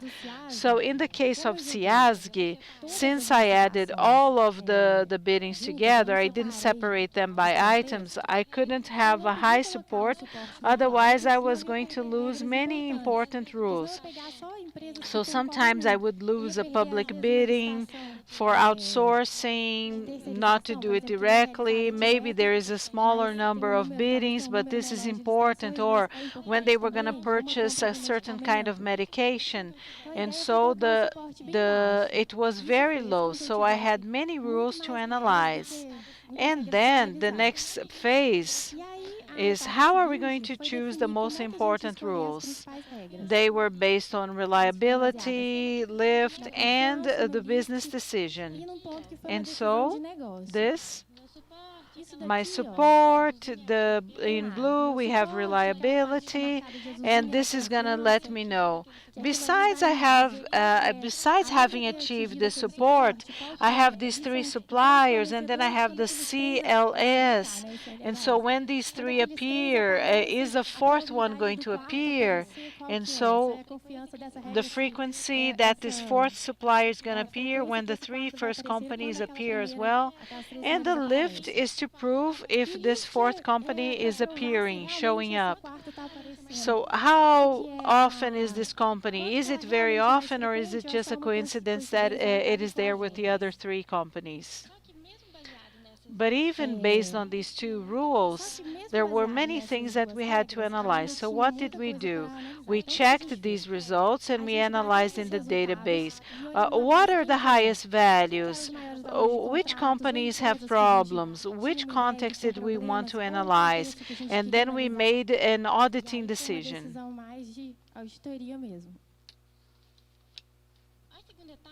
The second phase, so the first one, we had a smaller part of the database. In the second phase, after we had chosen the context and we had chosen the companies that were appearing more frequently, we started analyzing the correlation between these companies. So we got the temporal series of these companies from 2008 to 2019 to see if there was a strong correlation between these companies during this period.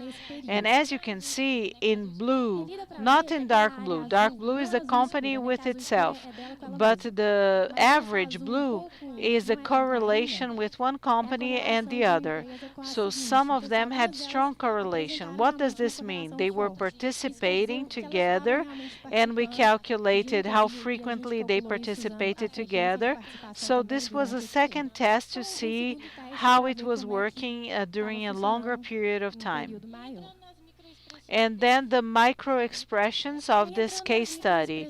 And so the companies that we had found in the algorithm that seemed to be strongly correlated. So this is the market. How are they behaving? Two of them, as you can see, they basically occupy half of the market. And this was calculated based on the value of the contracts. And so they have greater distribution. How did we find this market? Because in SIASG, we do not know who is in that market. So we got each one of these companies, all of the people who participate with them. If this is a market for the purchasing of medication, every company that took part in a public bidding for the purchasing of medication. And then maybe we could lose a company in this market because they were not competing with the other. And so we decided to analyze the object of these public biddings to try to determine words, things that we had in these 5 companies. We threw it into the database and we tried to identify them. The companies that had these words and that were not participating in the public biddings. Maybe we didn't include 100% of the public biddings, but we understand that we included most of them. The second micro impression was the agency. So there's 5 companies, and the 2 biggest ones, they are always taking part in the public biddings of the same agencies. And so some of smaller, the blue is in smaller, you have the F105, and so we were able to identify that besides participating together, it seems that they are distributed by government agency. And so, in this case, in this specific context, there was something that caught my attention, that even though they were not signing such contracts, the frequency that it was happening is very high. So in red, we had the companies signing contracts in first place, and they won the bidding in first place. In blue, they were not in first place. So the companies that won before, they were excluded from the process. And so the other one is about quantity and value. And so there weren't many changes, can you see, in the value of the contract. And so we decided to verify what were the reasons. Why are people giving up on these public biddings? And some attracted our attention a lot because one company won the public bidding, 2 million reais, 3 million reais, and they simply give up. And they said, I don't want to take part in the public bidding anymore, or they didn't present all the documents. So if they are participating in the bidding and they win, why do they give up? And so the price was too low, they couldn't do it, the prices were too unfeasible, the cost spreadsheet or something. And then the second part, the micro expressions of the public biddings, we were trying to identify super high prices. É o que o colega do TCU falou que mais. You have some evidence, maybe it's not a problem. But when you start adding many weird evidences throughout 10 years of the same companies repeating this, and this attracted our attention. Regarding the prices, we tried to use two formulas. One was trying to identify the price that usually comes in the public notice or in the public call for the bidding, and the price that was really registered. In this case, in less than 90% of the contracts signed, the government signed the contract below the price. It's either very effective because the prices were really low, and it's ineffective to determine the prices. And so the prices are too low for the estimates.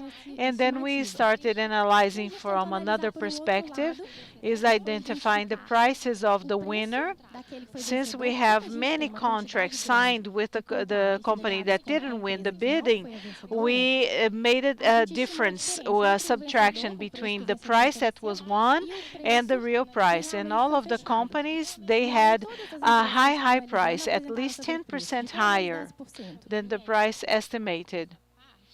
And there is a problem here because sometimes the estimated price is based on the unit, and sometimes it is the total price. And then you can multiply by the quantity. But sometimes the amount of the last bid was given on a certain measure, and then the other price that we were comparing was given on another price. So sometimes the curve was negative because the prices were in different units, but the prices that we could analyze, the super price was at least 10% higher. There was overpricing. And so since there are many companies that are giving up, we decided to analyze what is happening. So are they taking part in the public bidding just to give up? So we have two cases. The company that was removed from the process because there was the value of the first bidding. So if they give a high price, they are removed automatically, and this happens a lot. I don't know if they don't read the public notices. I don't know if they are participating just to increase the number of companies, and some people also win the public bidding, but they cannot follow up. And so many companies, they participate and they do not win any public bidding. I believe they are wasting their own time. So if it is so ineffective, what's happening? Why aren't these companies winning any of these biddings? And so when we decided to analyze the behavior of the companies that appear as, I give up.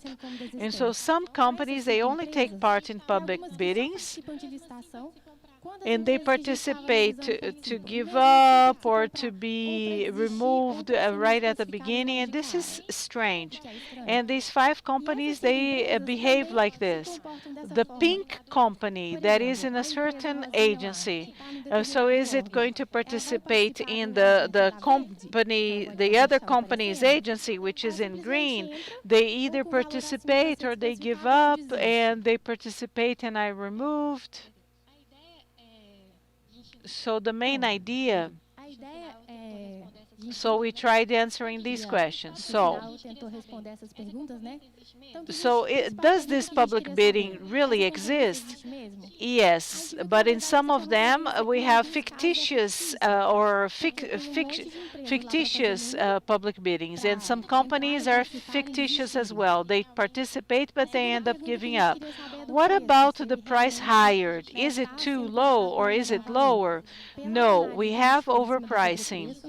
So there seems to be overpricing. And the question of the market. Is there a subdivision of the market? Yes, and this is a little strange. And so we have to raise a warning, because one isolated case doesn't mean anything, but when you have many companies going through this, E o que acontece? Isso daí foi num caso específico. Essas microexpressões, em alguns outros contextos que a gente testou, elas variam. That generates a context where they have this difference of first and second place, but there is a strange pattern in the bids. So the idea now is to do these expressions to vary, to generate it regardless of the context and see what we can evolve on it. But, well, the idea was to show this methodology and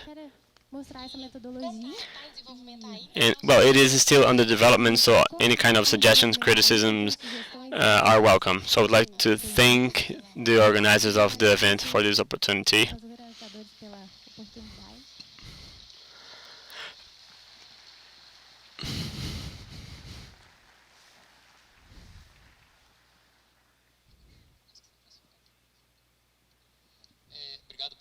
Thank you, Patricia. Now I would like to call to the stage all the speakers of this panel for the Q&A session. Perguntas e respostas.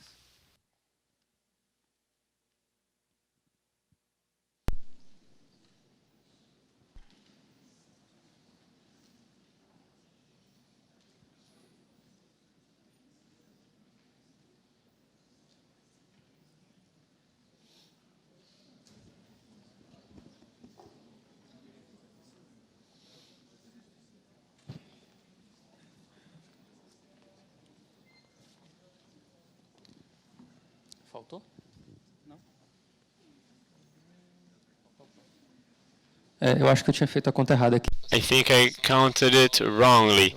I told them it was only 7 people, but it's actually 8. But no problem, I can stand. So I'm going to use my prerogative of moderator to ask my question first to Antonia from the prosecutor's office. You talked about a lot of OCR. You have terrible PDF files, and they're probably scanned with the trademark of the companies, and they say they have Bash and Python scripts to treat it and extract the information you want. It is a common problem to dozens of agencies of public administration, and look at this. I think, do you wish to share those scripts? Because I think in the legal area, in the legal branch of the government, they have many processes. They are already with dust on them because there's a lack of tools to be able to treat the text. That's quite messy, and coffee stains and all that. So is there a plan for sharing it with the rest of public administration?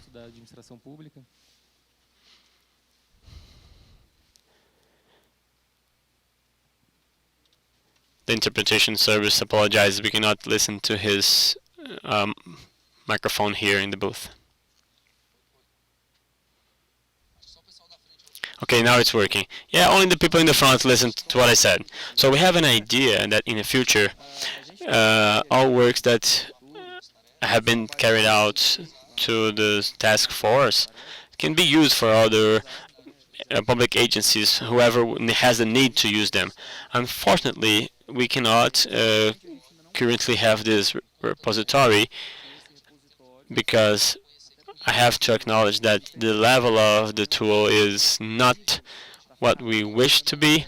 Today it meets our demands, and we have some problems that are not yet solved by this set of tools, and what we wanted was to escape from this set of streams.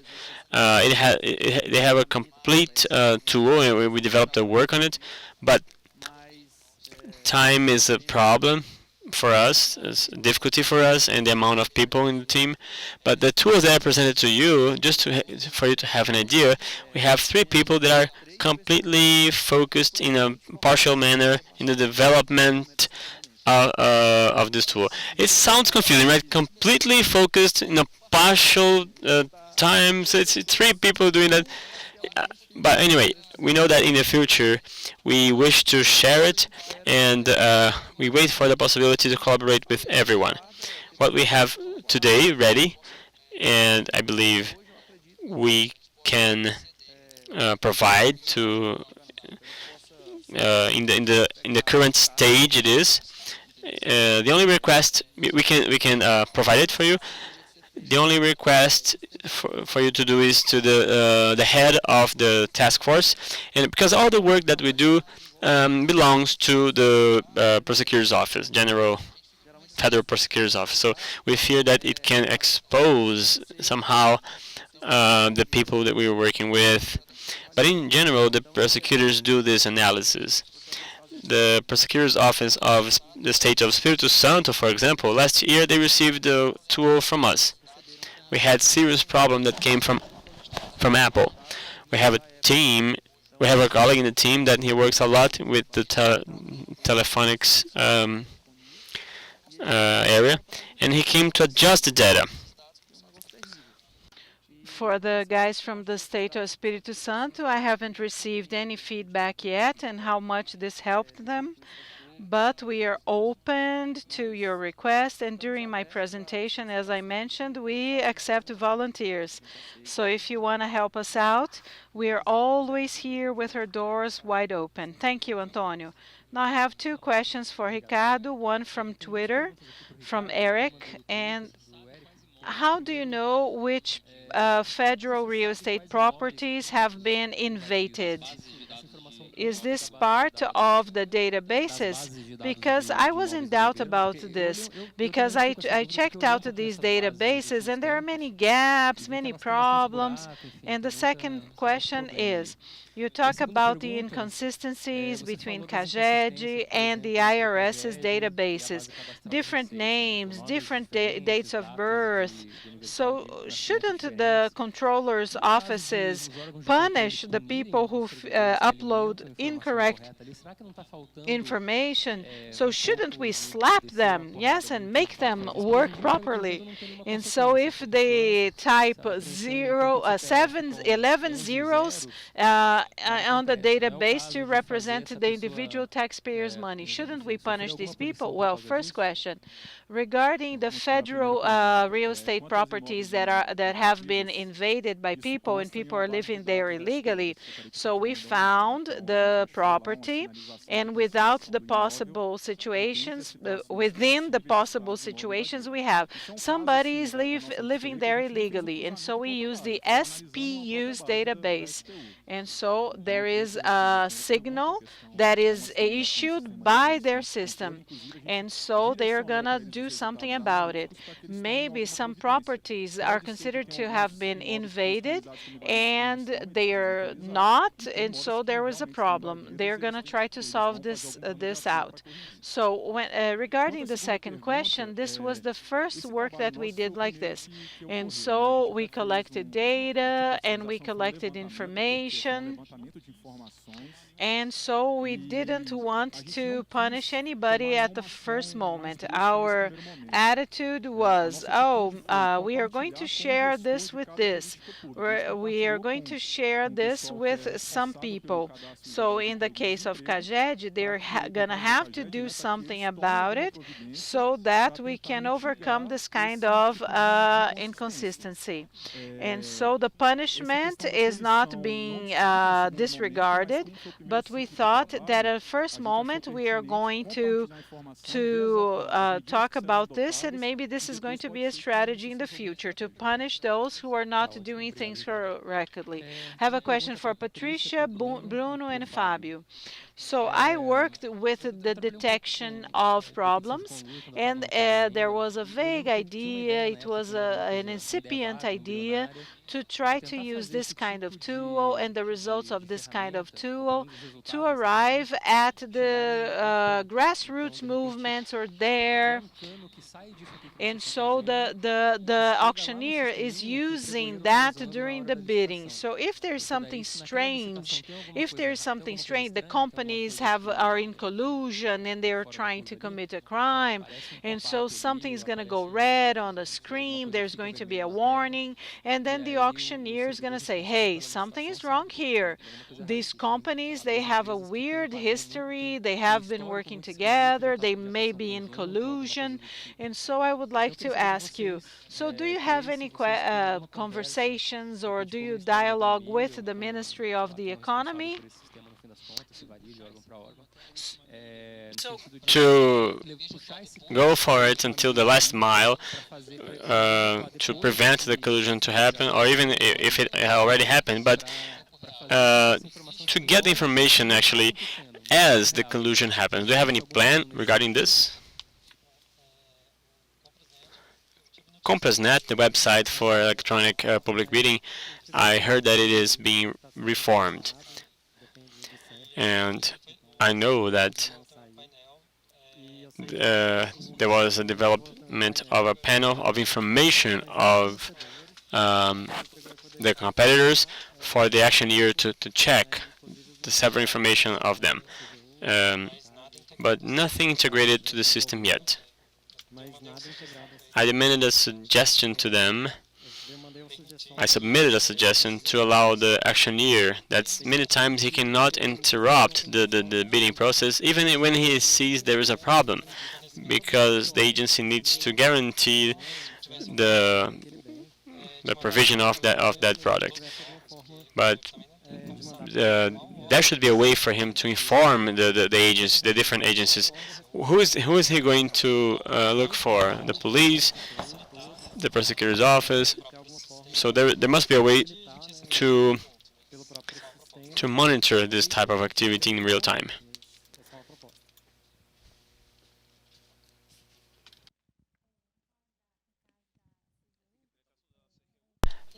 In the case of CGU, this process is in development. We're testing this methodology.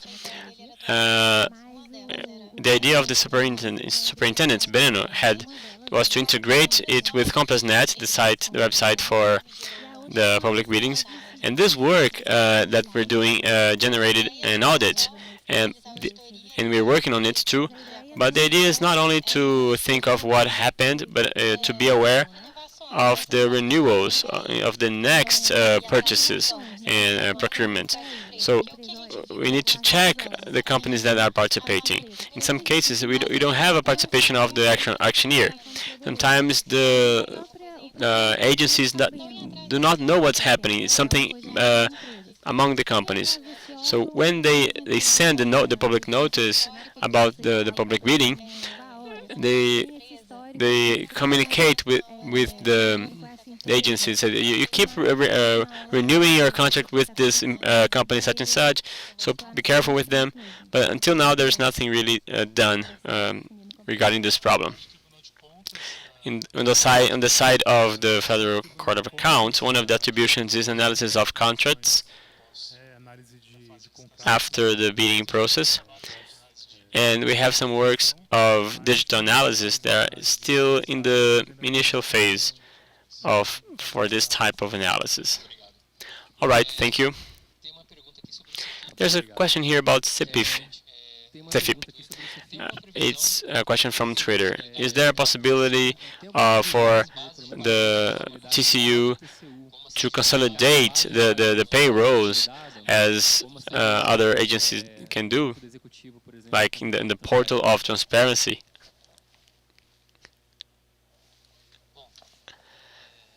Well, these panels in which I presented that inform the agencies that forwarded the databases, the values, amount of servers, the list of active and inactive employees, it is all in the scope of the Federal Court of Accounts. The panel that we presented of evidences is still in the scope of CEFIP.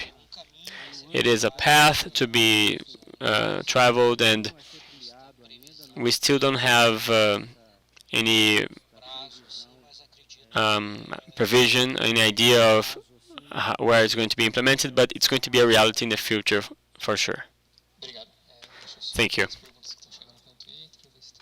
Now, let me check if there are other questions from Twitter.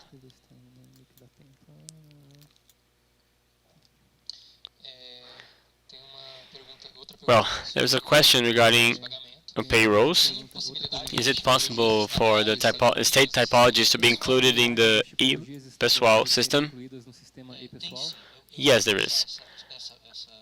I'm going to move this question to José Luis. He's the current coordinator of the audit. Good afternoon, ladies and gentlemen. We did a work with the State Court of Accounts of the state of Pernambuco, and we incorporated their typologies to the system.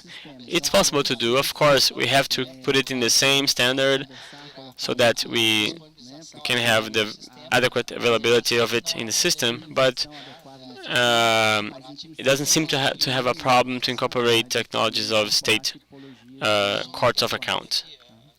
Just to complement, recently the Court of Accounts of the Federal District was going to perform a work, and they requested us to carry out their typology. We adapted it because the databases had some divergences, and we delivered the results to them, and they presented it in a congress. It was a very interesting partnership. Great, thank you. There's a question about the D-Day. Of the 40 billion reais associated to wrongdoings detected, what is the expectation for recovery? The controls that will be adjusted, will they prevent similar frauds? Yes, it's hard for us to tell an expectation of recovery of this financial asset, but the implemented controls should make these financial resources of public policies to be redirected. What do you think about this work? It was the first cycle. In the second cycle, the most critical typologies, the ones that involved greater risk and great amounts of financial resources will be implemented again, so we can measure the resources. But we don't have a quantitative expectation at the moment. In the future, maybe we can work on it. I have a question to Antonia. You talked about image recognition to see if the person has a yacht or a fancy boat.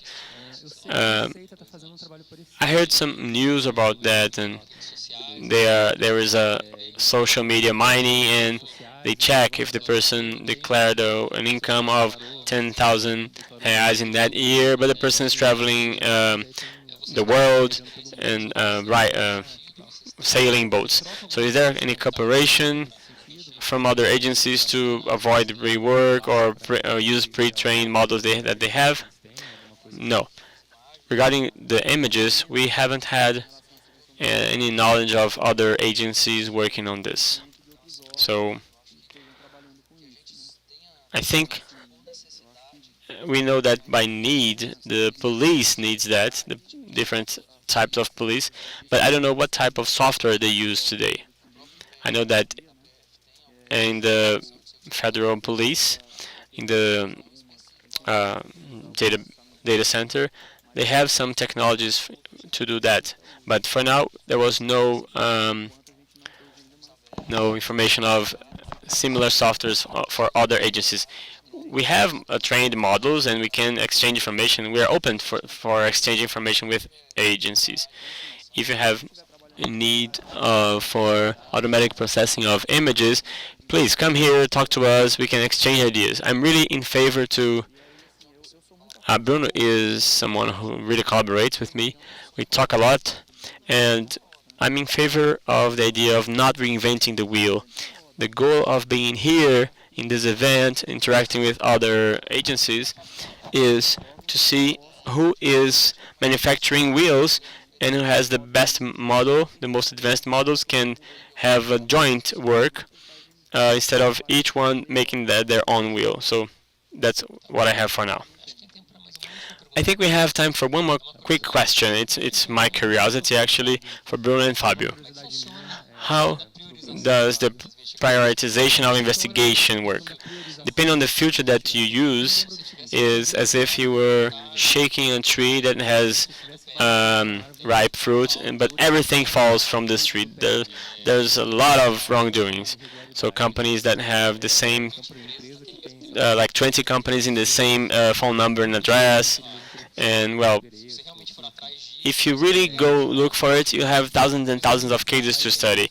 At the same time, CADE has the denounces that you receive and things that have to do with other things apart from cartel in public meetings. So the models of the tools, do they compete with what CADE already has in terms of investigation of denounces for that year? Is there a competition in that among the agencies?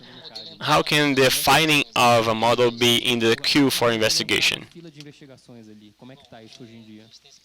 Well, we have the problem of prioritization within the agency, and well, today we prefer to use the model to enrich the nouns that came from another path to CAD.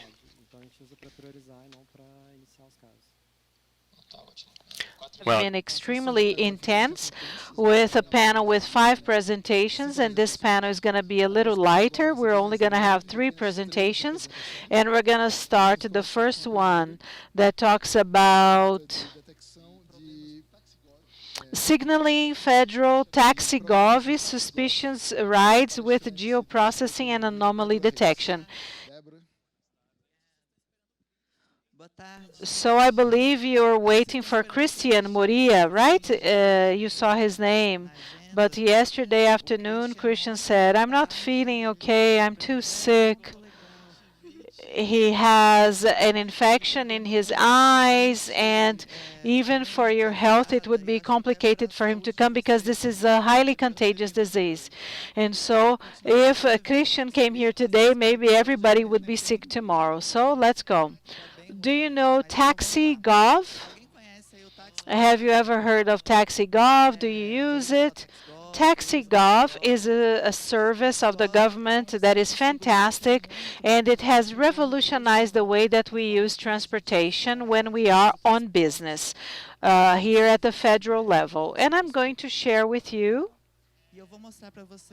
the work that we did, and the main objective of our work is to identify, for instance, who is using TaxiGov to go home, to go to the university, except for working. Yeah, they can only use this for working.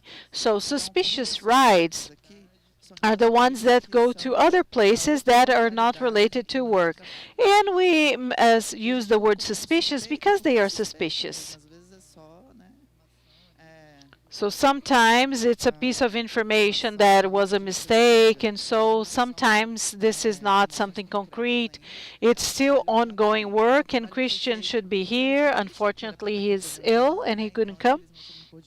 Done by Jacques, by Marcos. Marcos, why don't you take a seat here with me on the stage? Marcos also did great part of the work. I'm the coordinator of the department there. And the TaxiGov service is managed by a unit within the Ministry of the Economy, and they have a fantastic unit. They designed the TaxiGov, and this is a huge innovation for our government.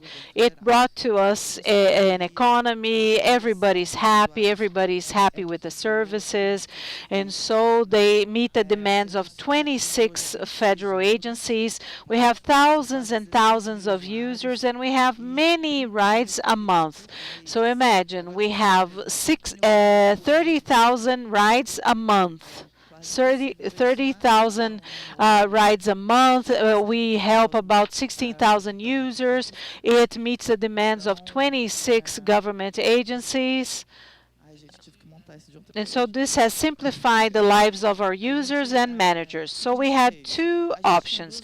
We have the data of all the rides, and at the Ministry of the Economy, we also have access regarding the household address of all of the civil servants. So we could get the home address of everybody, place it on a map, and see, are these people going home or working? So only in Brasília, we have 92,000 federal civil servants, and we have a lot of people. It's difficult for us to add the home address of every single one of these civil servants. So what did we do? We did the opposite. We designed a project that is going to use only the addresses of government agencies, and we crossed this with the database of the rides. And so the idea behind this is going to the airport, anomalous use, any other case that is different from what we imagined, and then we're going to detect anomalies, and also using it for an address that is not related to their job.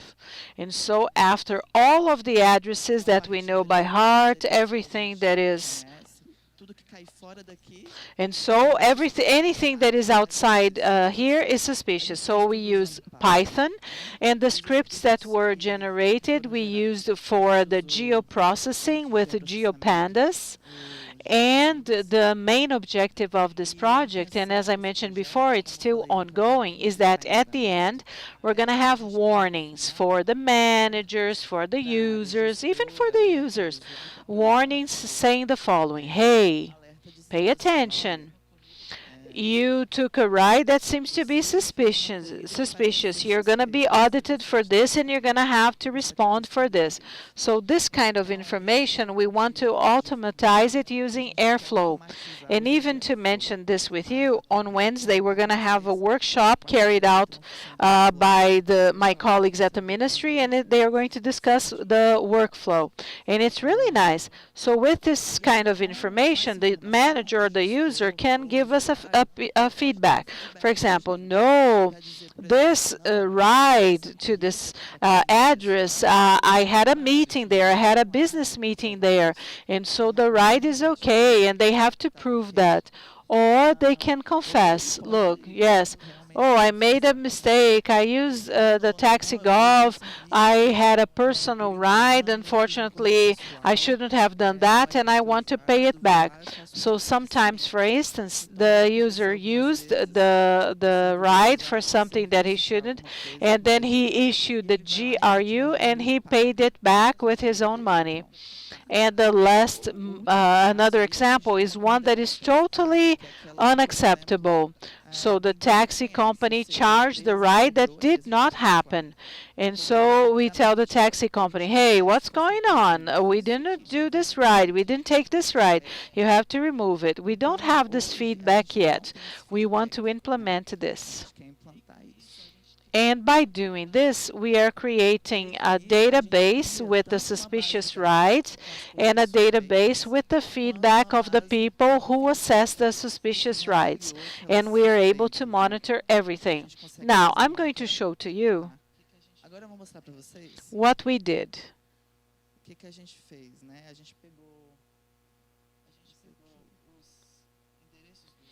So we got the addresses of all of the federal government agencies.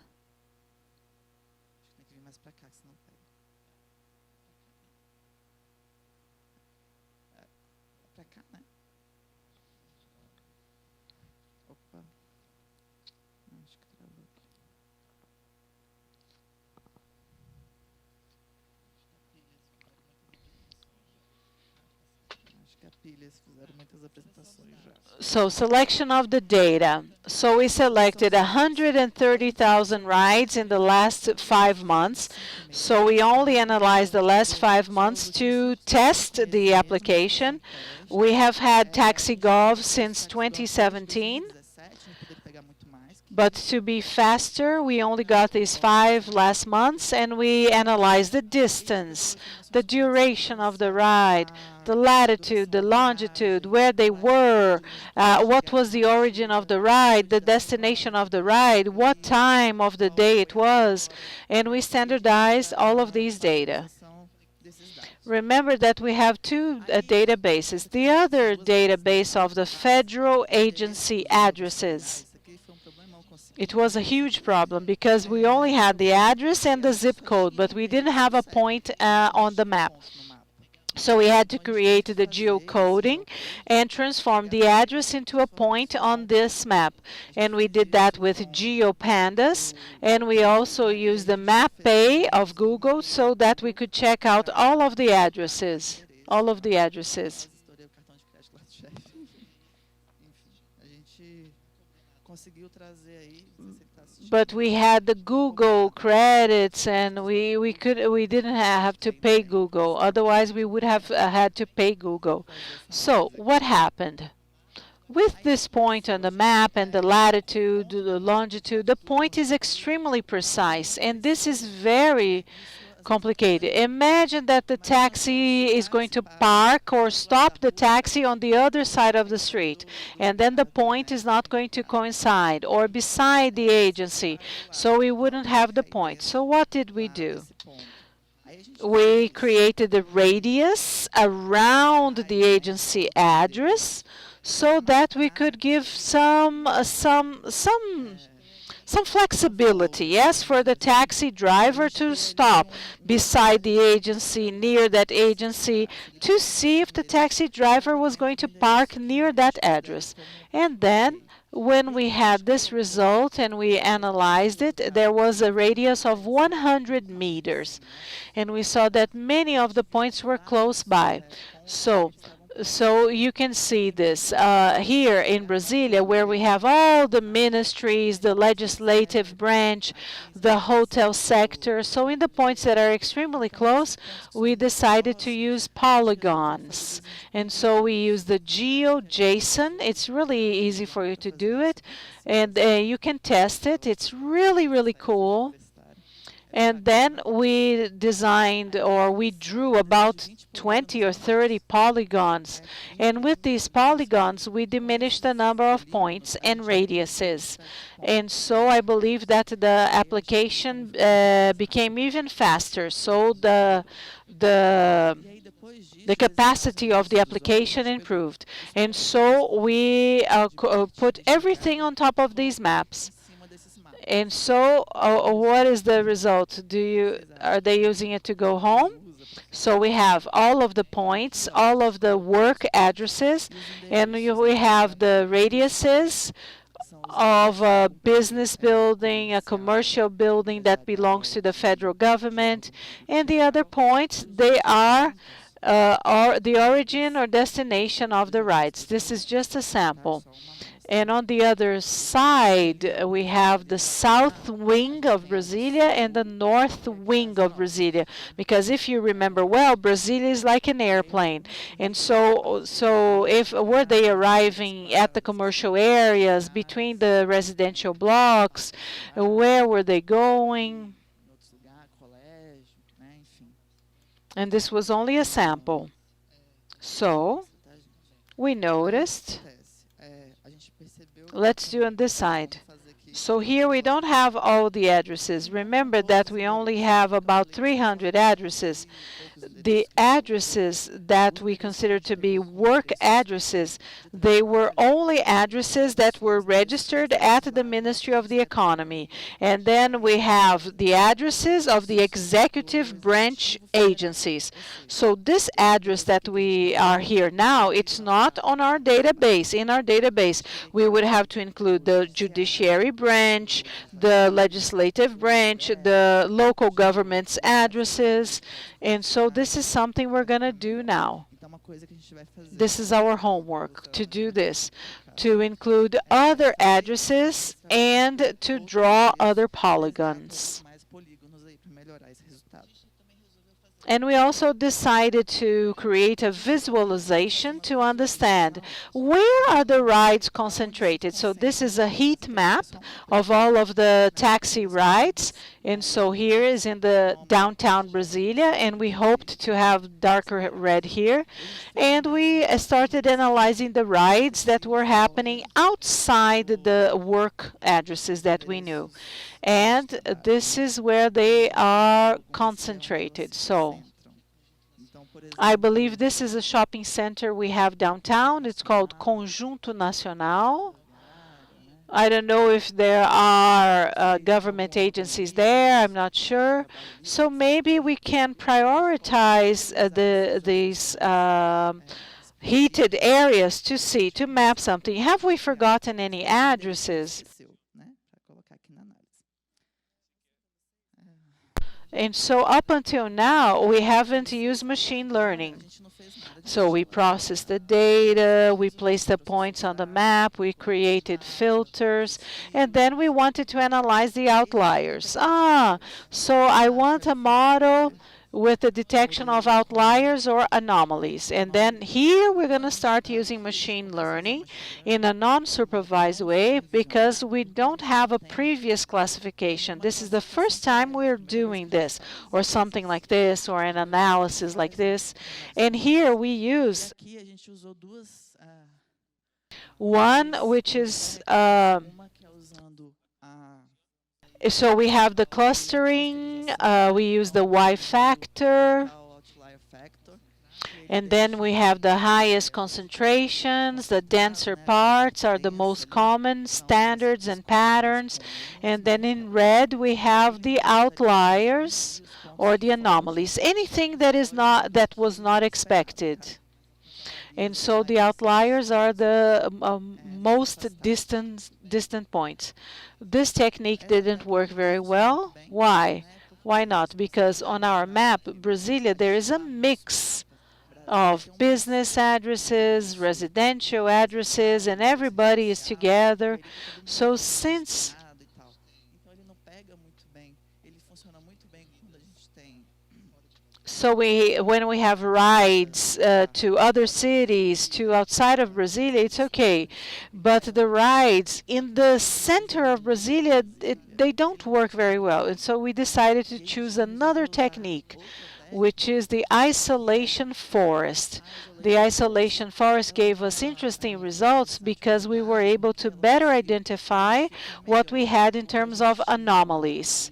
And so it's something like random forest. I believe most of you already know random forest. So we have many trees that are created. And the outliers or the nodes that are alone, they are considered to be anomalies. And so here I'm going to share two examples with you, very brief examples of what we had in terms of detecting anomalies. A gente quis colocar isso no mapa para ficar melhor de So on the map, interpretar. we have Então aqui a gente trouxe, por exemplo, a gente pintou aqui. Gente, not everything that is on the slide is an anomaly, okay? In green, we have the origin, and in green, we have the origin, and in red, we have the destination, the final destination. So somebody used TaxiGov que usou o to go to a small town outside of Brasília on a Sunday at 3 p.m. and the ride took 75 kilometers, and this was an anomaly. So it's a small town outside Brasília, so we cannot use the government taxi to go to another city.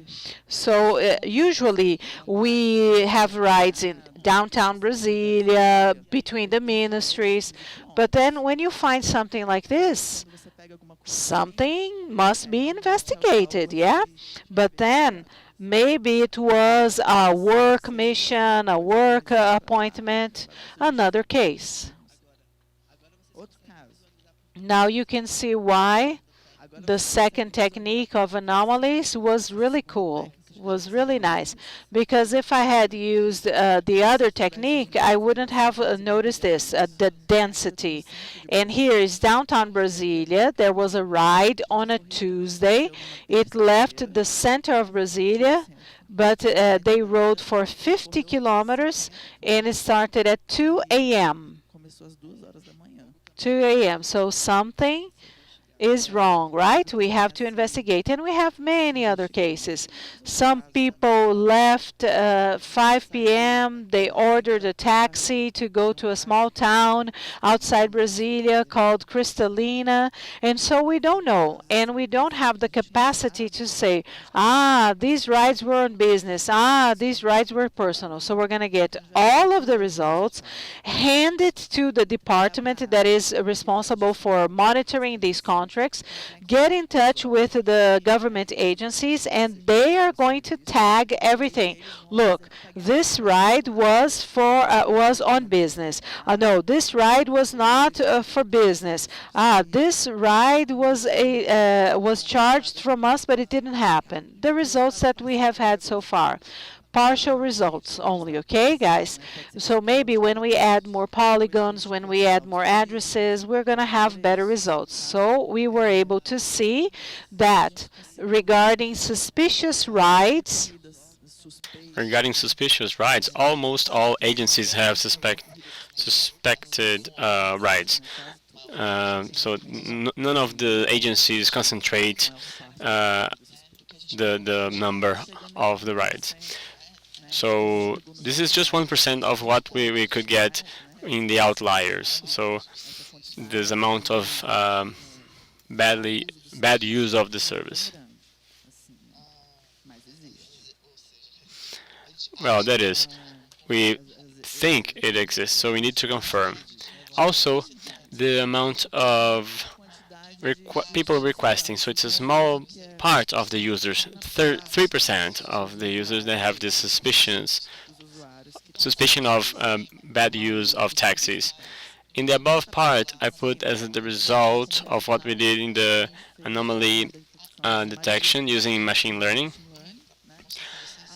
This part in red is to show you that we didn't use machine learning here, so not all of this was used with machine learning. Sometimes just a filter can bring the information that you need. So here in this first case, since we separated, without the use of machine learning, we separated the departures from the arrivals, we multiplied it by 2 the amount of rides or points. So that's why we have this double number. And here, rides going from one strange address or arriving in a strange address, it's about 7%, which is still high because we don't have all the addresses mapped here, as I mentioned before. And rides to and from the airport is 0.3%. It's a very low percentage, but it really happens. So we have to check on these cases too. The rides to the airport or from the airport are not allowed, and there are some rules concerning this type of ride. And the impact in money, in cash, was 77,000 reais if this scenario is really consolidated in the scope of 1.4 million in terms of costs. Next steps. We intend to refine this model, design the polygons better, include periods before 2017. We wanted to do the automation of this process, not to have to do it manually all the time. Bring it to the manager, the information to the managers, and we tell them, hey, you're going to be audited. Your agency made some rides that are suspicious. So if that happened, they will just go ahead and pay the ride or justify that ride before bigger troubles. We will get this result in our base to create a supervised model. So at the end of the day, we're going to have a mix of models. We want to have a classification and then provide the information and create a supervised model. I believe that in a while, I will not even need to provide so many things to the manager. So imagine more than 1,000 rides for the manager to analyze. Oh, poor him. So we're going to classify most of it and just provide bits of it to him or her. So this is it. I'd like to thank everyone who voted for us to be here. And I'd like to congratulate the organizers of the event because the event is really cool. Thank you so much.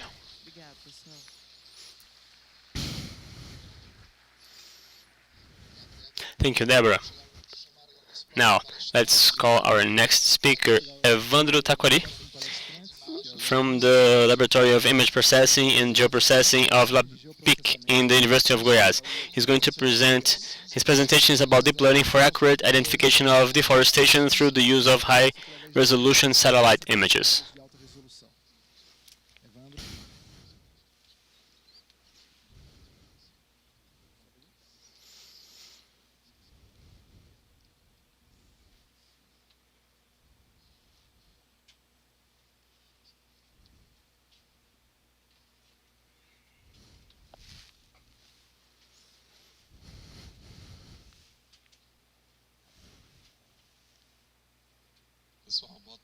Good afternoon, everyone.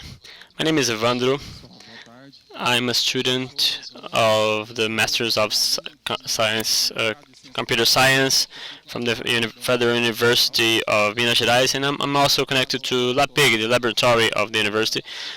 I'm a scholarship researcher, and I'm going to bring the information on this very comprehensive work of deep learning for accurate identification of deforestation. It is the research and development project that involves these four areas: Google, More, and Planet. So what is it, Next-Gen Map? Next-Gen Map, as I told you, involves these four organizations. Map by Biomas came with the know-how, the technical expertise, and people who have knowledge of the biomes. Google came with the computational infrastructure, with Google Cloud Storage, Google Earth Engine, and Planet provided the images.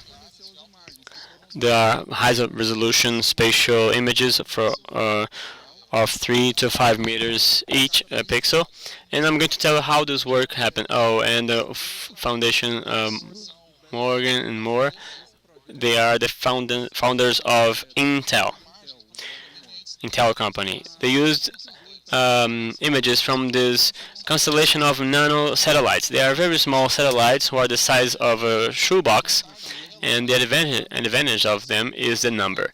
You place them in the orbit, very small satellites, to provide image of the planet, and at the same time you can have daily revisits. So it's a large volume of information, but in spite of that, the radiometric quality of the images is not that good because it's a cheap equipment. Our challenge was to use the machine learning algorithms with these images, what we call remote sense big data, the algorithms to get patterns of these images, to generate maps of the use of coverage and detection of objects and events in these images. I worked with detection of events, especially deforestation.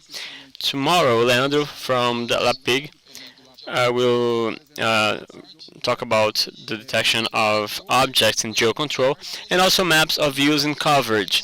It's the same thing that the Google Biomes does, but using planet images instead of Landsat images that are used at Map Biomes. Map Biomes is a multi-institutional organization encompassing ONGs, universities that cover the images of the Earth since 1975.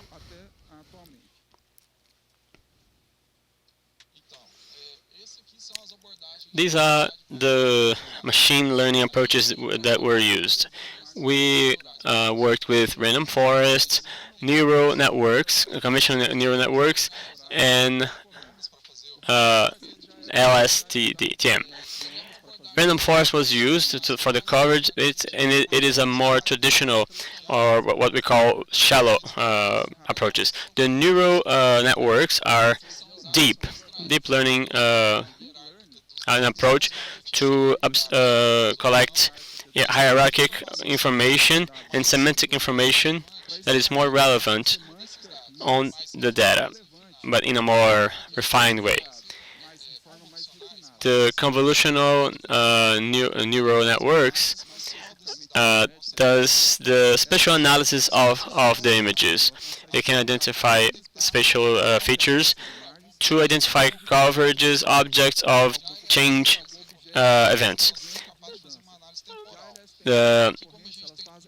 Since we have LSTM can make temporal or time images. You can index the pixels throughout the time and extract time series to detect time patterns that can bring information regarding seasonality, characterizing coverage or change event.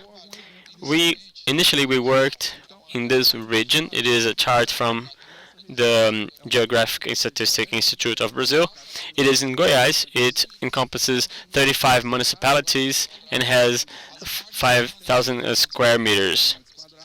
The images that we received are 37,000 images. We worked not on these images, the original ones, but we used mosaics. It is a product that was generated within the project itself. And we also have 3 billion pixels in this image. 3 billion, if we count all of them, it's 13 billion time series of length 13 in this coverage. So it is a high volume of information. What we can notice in this area is it is a region that has a very consolidated use in the state of Goiás. Here's the former capital of the state of Goiás, which has been explored since the colonial times, when there was gold extraction and other mining activities in this region. The virgin vegetation, native vegetation, is very little in this region today. The native vegetation that was left is a very small proportion. It is a dynamic region with a lot of livestock in agriculture. Given the 13 monthly mosaics, we have August 2017, August 2018. We can have a compilation of these images to collect the best ones, to remove the clouds, and to obtain the best information possible for each month. What we did here. First of all, we selected the training points, since the neural networks is supervised, and we can present samples to train the models and recognize the patterns. So we did the visual inspections and models of training, observing these 3 images. This gave us points of deforestation, which are the ones in red, and deforestation under deforestation, the green ones. So we used 200,000 points of training, 100,000 of training of deforestation, 100,000 without deforestation. So we used the original images to extract the time series to each of the points. One point here is equivalent to 1 pixel. So it's 200,000 time series of length 13 to use an LSTM model for the time series. When the model was trained, we ran the prediction to the whole charter for the 13 billion pixels or 13 billion time series. That gave us this result. It is the probability surface. We can imagine this as a heat map in which the red regions are the ones more likely to be deforested and the white ones less likely for it. So we have a continuous output here. This output doesn't have a very coherent spatial pattern. We worked in the level of pixels. We do a spatial analysis in these pixels. We are working throughout time, so there's a confusion in the spatial context. So to make it more coherent, spatially speaking, we used UNet. It's another approach. The one that I explained before, so that we could detect spatial patterns and standards. In machine learning, we call this meta features, and they determine the special features not on top of the images, but on top of probabilities of deforestation. And this is the result of the general mapping. I don't know if you can see this, but whenever there are red spots, they are areas where we found deforestation all over the chart, and this is is a huge area. It is 18,000 square kilometers big, and we found many, many deforestation areas. And so these are the accuracy analysis, how many mistakes we made, how many errors we made because of omission or because of mistakes, where are the deforestation areas, where did we have false positives. And so we have 18,000 square kilometers. And we have deforestation and non-deforestation. This reference here we did by hand. We didn't have any other reference to analyze the deforestation data. So it was a long process. It took a long time. We had to establish the entire area to find the deforestation areas so that we could analyze the map made by hand and the map made by the model. And the comparison resulted in these numbers. We had among the 72.7 square kilometers, and so it omitted 6.6 square kilometers, and so we have 10% of the deforestations that were omitted. And in terms of fake positives, and so the model said it is a deforestation area, but in fact it was not, 7.43 square kilometers. So if we think about accuracy levels, the accuracy is about 99.92%. But this is not a good index because deforestation is a rare event, and the non-deforestation pixels, they are easy to be identified, and they correspond to most of the map. So it's as if we were focusing on the process. There are other better metrics to analyze the accuracy of the model. And so the sensitivity was 90.87%, the precision was 89.65%, and the F-score was 90.36%. And this was an honest estimate. So I'm going to show some examples and what happened when we identified the deforestation. So we have a savanna area, which in Portuguese is called cerrado. The cerrado is similar to a savanna. And then you can see the deforestation areas here.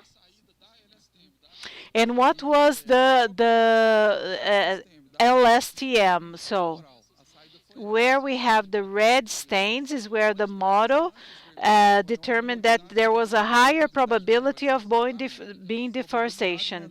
And so we have white stains here, and so where the deforestation was, and the probability was higher where it is red and there was more deforestation.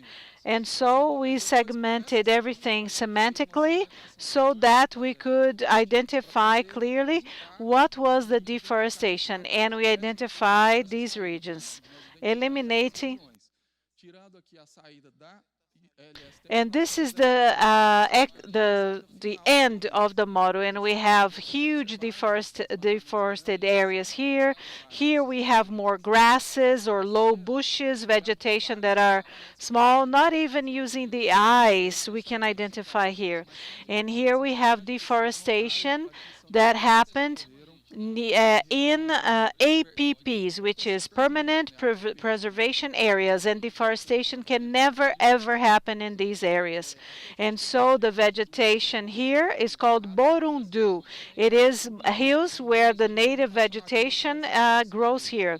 And so the LSTM got this, and it mixed up this area here, and then UNET came, and they were able to identify, and they were able to establish the limits of the area more precisely where the deforestation were.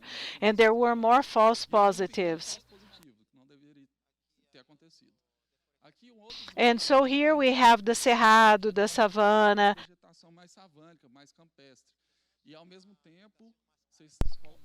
And so, for example, we have many examples in the Amazon. So the model The LSTM got this model. They made a mistake between the shadows of the trees and the deforested areas, and so they made a mistake. And they eliminated all the false positives that the LSTM had given before. And so here we have an agricultural area, and we have intense agricultural production here. We have the plantations of eucalyptus, and they can be mixed up for a deforestation area when we have agriculture and eucalyptus plantations mixed together. So the LSTM made a mistake between the irrigation pivot, and there was also deforestation because of the construction of a dam. And then the UNET was able to determine that the spatial standards and features were not deforestation features, and they got the real deforestations, which are only these here in this region. The deforestation due to the dam, and down there we had a reservoir, water reservoir. And here we have deforestation that happens in a small region at the top. And beside this deforestation, we had felling of trees, of planted trees. And so down here there was another deforestation, but the vegetation was more similar to a grass, but it was native vegetation. So it's a different kind of deforestation. It is a highly heterogeneous environment, and with the LSTM we were able to identify this, and the LSTM was able to determine when the trees that were being produced to be cut down, where there we had true deforestation, and we had smaller deforestation areas.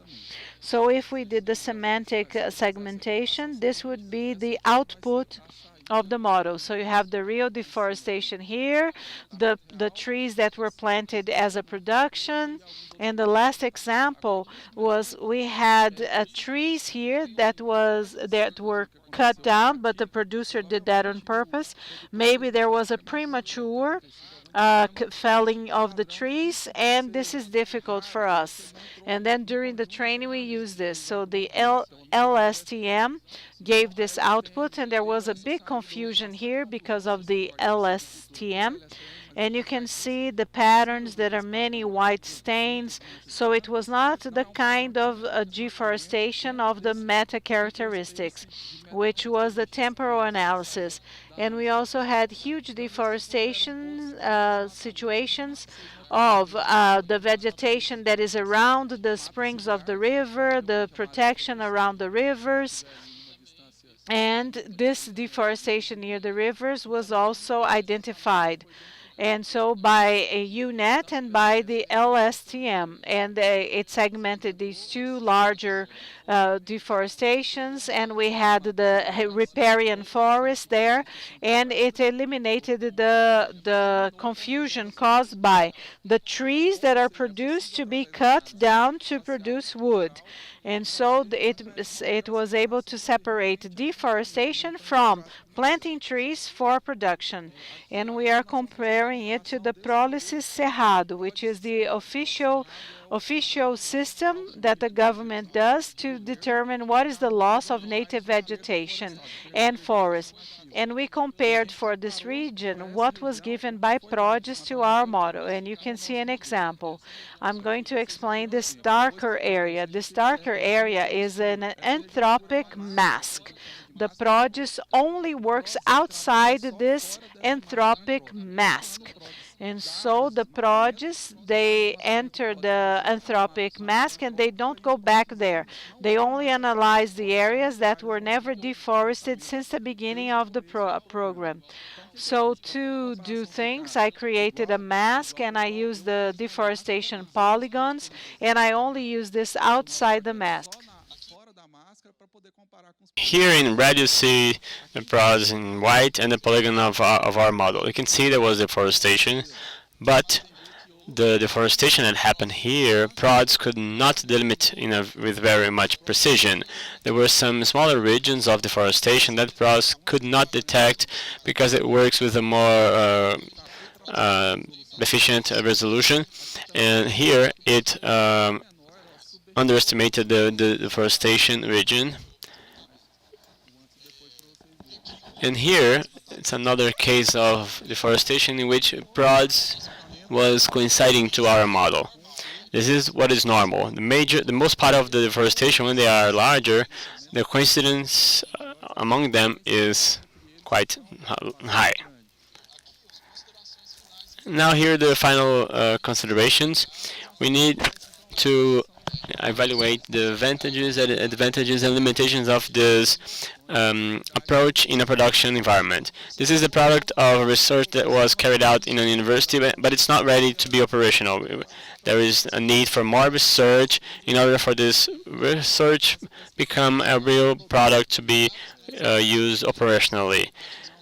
To use apply to the planet images, to know if the planet images have a better use, a better resolution. A Sentinel has a worse resolution, but it can work as well as good as it. We can use the non-supervised learning to do some type of clusterization of time series when we train the models, LSTM and UNet. Apply the data on the public satellites. They are free, and Planet is expensive to acquire the software and to access the images. Here's Aware Biomes. It's another project that to refine warnings that are refined. It can be an approach to automatize a process that is semi-automatic, and today it needs human validation. We can think of an adaptation of these models to do the daily monitoring in the case of 2D images. So we can improve the monitoring process in the case of deforestation.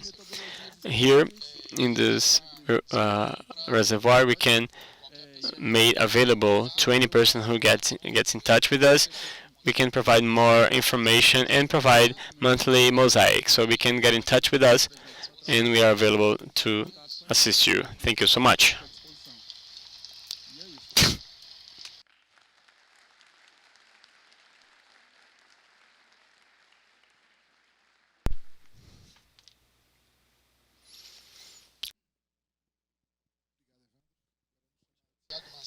Thank you, Evandro. Now, Thiago Mazagão from CGU for his presentation.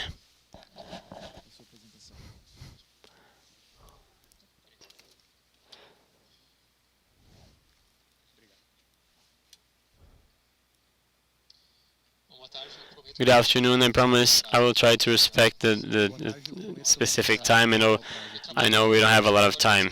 I work in the public expenses reservoir in the data science laboratory of CGU. Although it is CGU, which is the Office of Controller General, in this laboratory we can talk about other problems, not only collusion, fraud, and other problems. I'm going to get one of these projects of non-corruption, and I will present it to you very briefly.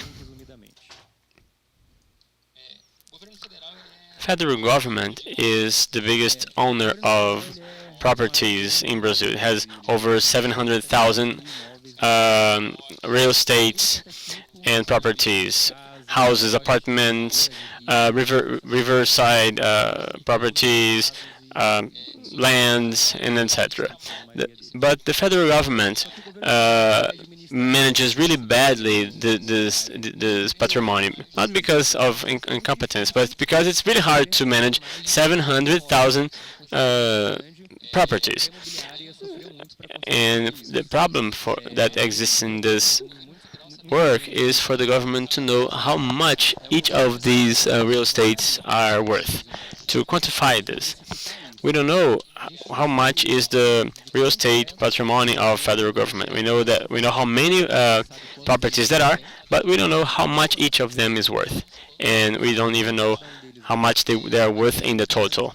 So traditionally, the valuation of real estate is done through evaluation reports. So you will hire a federal bank or another evaluator, and they will look at the real estate, and if the person does a thorough work, they will collect data of the property and generate data for a predictive model, and they will use this predictive model to estimate the price of the real estate being evaluated. So if you are familiar with regression, the evaluator will collect data of 50 apartments similar to the ones that is evaluated, and they will run a regression model where the Y, the target, is the price, and the features are square meter, localization, parking spots, etc.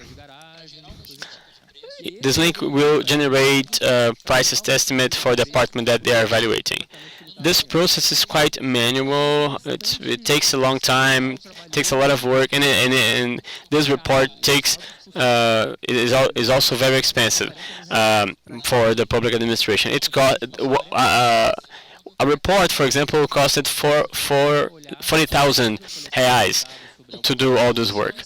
So it is not scalable. You cannot do this for 700,000 properties. So it's really a lot of assets for you to pay reports. There's no money for that, and the most part of these assets would be lost just to pay for this report. So that it doesn't make sense.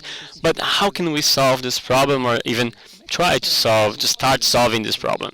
First, let's get some information about these reports. They are badly done. They collect data of very little assets or properties. I have seen like only 100, less than 100 reports. But the federal bank, Caixa Econômica, has 70% of the information regarding the assets and the character risks, and also how much they're worth. They could use it for data purposes, but they don't. Collecting data of the apartments, they get very limited amount of the apartments, and they have very little features chosen in an arbitrary way, and also they are transformed in an arbitrary way. For example, we have the parking vacancy in square meters. So the variables are quantified incorrectly. For example, the type of real estate. There are reports that they count it from 1 to 5, and it's not like that. You need to have a binary way of counting that. So the mistakes are really primary, very basic. When we look at this report, we know there's a lot of things missing.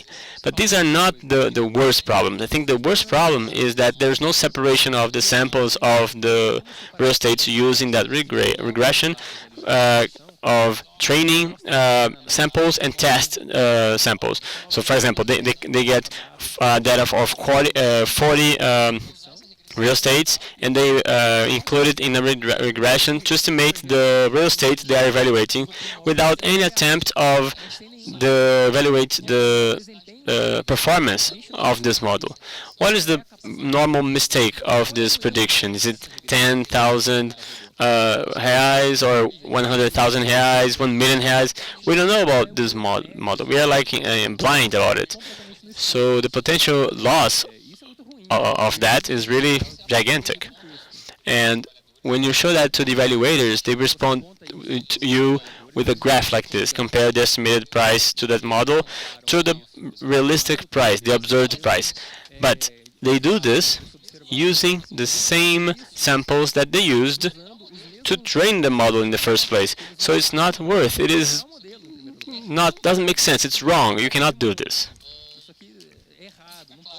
What becomes clear is that the evaluators, they are not trained in terms of statistics. They have no idea of what's going on. So they can use the software, they upload the data onto the software all the time, and then they have some clicks that they learned how to use, but they don't know anything about statistics. They click on the button and the software issues some statistics, and then they go copy, paste. And so clearly, these people do not have all the capacity to understand what they are producing, the outputs they are producing. Can we do a better job? Yes, we can. So if you analyze the American experience, for quite some time now, they are doing this much, much better. There is a website called Zillow that it's like W Imóveis. It's like a real estate property website to rent, sell, buy, and then you can go there.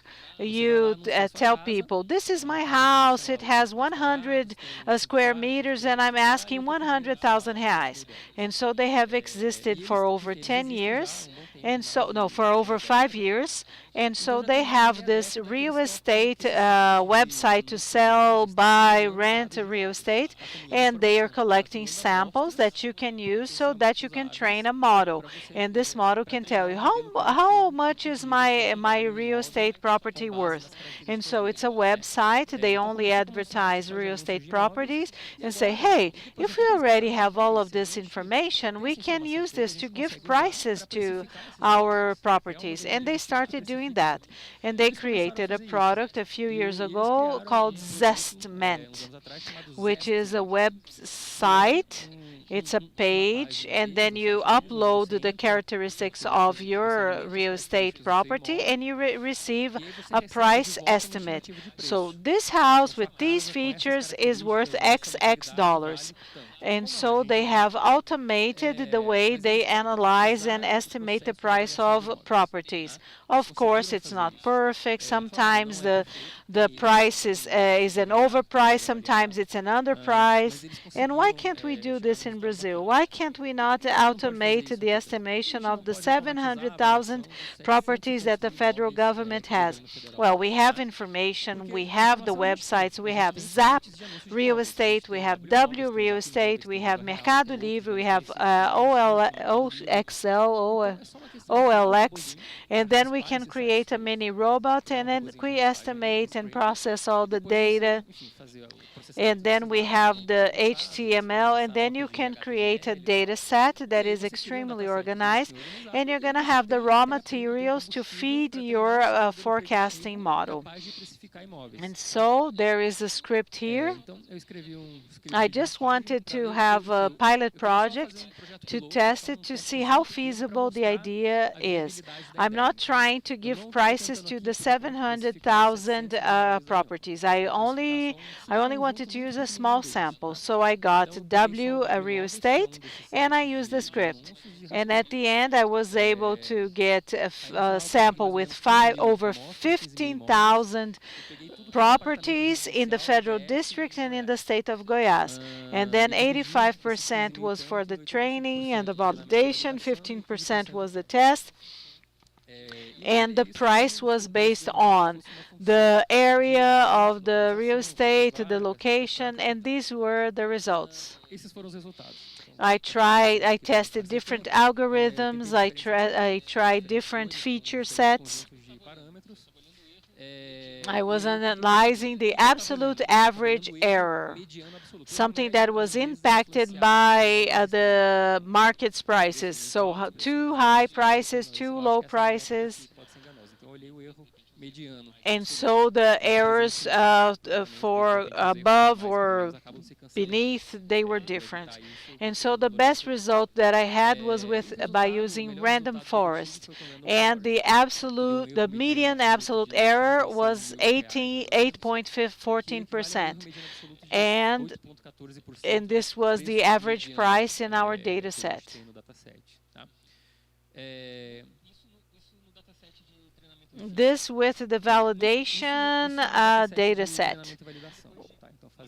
So after using this many times, I arrived at these results here, and I got the best model that was the random forest that had the best parameters, and I applied to the samples I had left out, which were the test samples, and it was the medium absolute error was very similar. It was 8.16%. Up until 2 years ago, those estimates had a 7.9% medium absolute error. And so it was similar. So we got a similar performance, and the data set was much smaller, and we had to do a lot of manual work. And I was really happy because I also calculated the confidence interval, and 90% of the estimates of the model, they were within standard deviation of the real value of the properties. And so it was truly reliable. Now, going back to the center of Brasília. Oh, now I want to use this model so that I can determine the price of the federal government properties. And so I chose 1,626 apartments that the federal government owns in downtown Brasília. So in the north wing, in the south wing. And I said, okay, according to the model, how much is each one of these apartments worth? And then I have a data set telling me the value for each one, the price for each one, and the average price is 1.1 million reais. And then in total, we had 1.81 billion reais. That was the total price. And so we have the data of the properties. There are many gaps, many things are still missing. So we have some approximations. We don't know for most of these apartments how many bedrooms they have, 3 bedrooms, 4 bedrooms, what's happening inside the apartment. And so I got ads of real estate properties in the same building to arrive at an approximation. Maybe somebody demolished the apartment, renovated the apartment, demolished the wall, destroyed the wall, and we had some approximations because the data set is bad, we lack information. So some things do not. And so we don't know how well preserved the apartment is, if it needs to be totally renovated. Maybe there are lawsuits involving that property. So some people are using the same government property for 40 years, and now there is a lawsuit to evict these families because this person has already died or this person has already retired. Some people so some apartments are beside a very noisy bar and discotheque, and this makes the apartments are worth less. And so it is an approximation because we're not using the transaction price. So among the 15,000 samples from the real estate website, they don't show the prices that the apartments were truly sold for. And so Brazilians, whenever they sell real estate, they usually overprice and then they negotiate and give the person a discount. And so we have approximations. So some things we have to adapt and adjust to arrive at a good price. So it's better for you to have an approximation, a value that you know that is not exact, but maybe it's closer to the reality, than not having any idea of how much that property is worth. So what must we do? We need to expand this database from these 1,626 apartments in Brasília to all of the properties around Brazil. And we need to improve the database of real estate properties that belong to the federal government. The databases are inconsistent, they do not communicate with one another, there are gaps in the information, so it's terrible. But I know that they have a project project that is ongoing now. The secretariat responsible for these properties, they want to fill in the gaps. They want to correct these databases. We presented this pilot project to them, and they showed interest. And we are going to continue cooperating in the future so that we can expand this to more and more properties. Well, I do not believe that we're gonna be able to estimate the prices of all of the 700,000 properties. Some are near rivers, but those that we can computerize, we're gonna do it, and we're gonna help the citizens save money. The taxpayers save money. The use of drones to see the conservation of these apartments. Are families living there? Are the properties falling apart? So you can use drones, you can inspect the properties remotely to see what's going on, if people are living there. But this is a crazy idea. Yes, I'm just brainstorming with you guys. Well, that's it. I finished 3 minutes before I was expected. So this is my Twitter account, so you can talk to me whenever you can.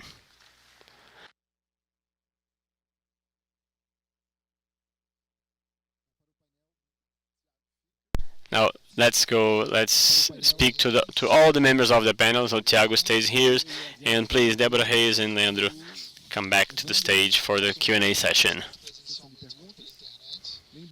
Todos os participantes, tanto presencialmente quanto pela internet, usa o Twitter e você usa a hashtag, aquele jogo da velha, Brasil Digital, associado à sua pergunta. E com isso conseguimos monitorar quem está fazendo essas perguntas. Beleza. Então, vou fazer já uma pergunta para você, que já estava em mente antes mesmo de olhar o que já apareceu. Então, você, no final, você conseguiu comparar os resultados do seu modelo com as previsões dos laudos? Você não mencionou isso. Você conseguiu comparar os laudos com o seu modelo, ver o quão mais variáveis eles eram, e se eles tinham um viés a mais ou a menos em relação ao seu modelo? Eu juro que eu tentei, mas o problema é o seguinte, você tem o valor do último laudo de avaliação para cada um desses imóveis, ou pelo menos para parte deles. Mas eles estão muito desatualizados. Então, para boa parte desses apartamentos no plano piloto, o valor ali é R$40 mil, R$50 mil. Então, assim, no fim, eu achei que era um exercício que não faria muito sentido, porque o negócio está tão fora da realidade que não tem muito sentido calcular a diferença ali. Então, eu acabei deixando para lá. Uma outra ideia que eu tinha tido, já mandado outra pergunta, era se era possível remunerar a pessoa que cria o laudo em função da acurácia do valor final de venda em caso houvesse um leilão. Ela avaliou 100 imóveis, 20 deles foram para uma asta pública, e você sabe o valor real de venda daqueles ali. E você poderia comparar, então, o valor estimado pelo laudo com o valor final da asta, e você daria um valor, uma nota de acurácia para aquela pessoa que faz aquele laudo. E a remuneração dela dependeria disso. O que você acha disso? Acho bacana, mas eu acho que primeiro tem que alfabetizar os avaliadores em estatística básica. Eles têm que saber o que está acontecendo, além de apertar o botão ali e copiar e colar o resultado no laudo deles. Porque hoje eu não vejo, ainda que eles tenham esse incentivo, eu acho que o conjunto de material humano ali que está fazendo esse trabalho não ia conseguir responder esse incentivo de maneira nenhuma, por total incapacidade técnica.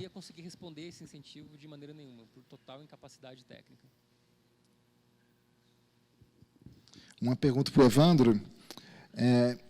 Não ficou, pelo menos para mim, não ficou totalmente claro como é que você combinava o resultado dos filtros temporais com a parte convolutiva de segmentação. Ou seja, eu sei que você está usando os dois e que o primeiro, temporal, fornece uma informação para o segundo, que faz a segmentação. Mas eu não entendi como é que fazia o acoplamento entre essas duas redes.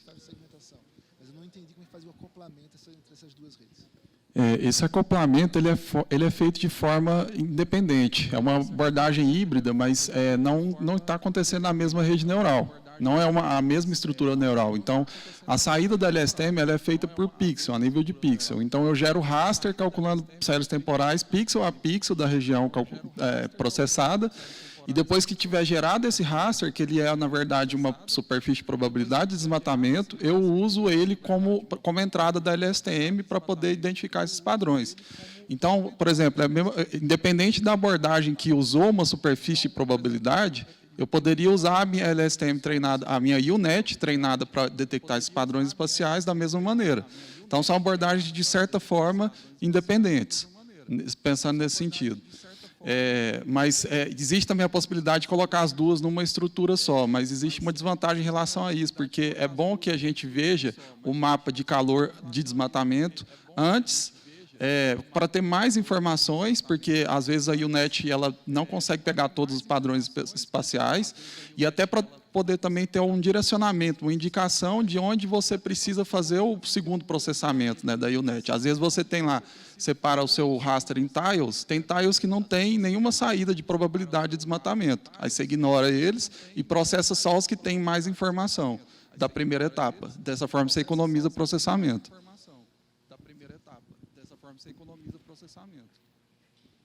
Uma pergunta aqui para o Taxigov da Débora.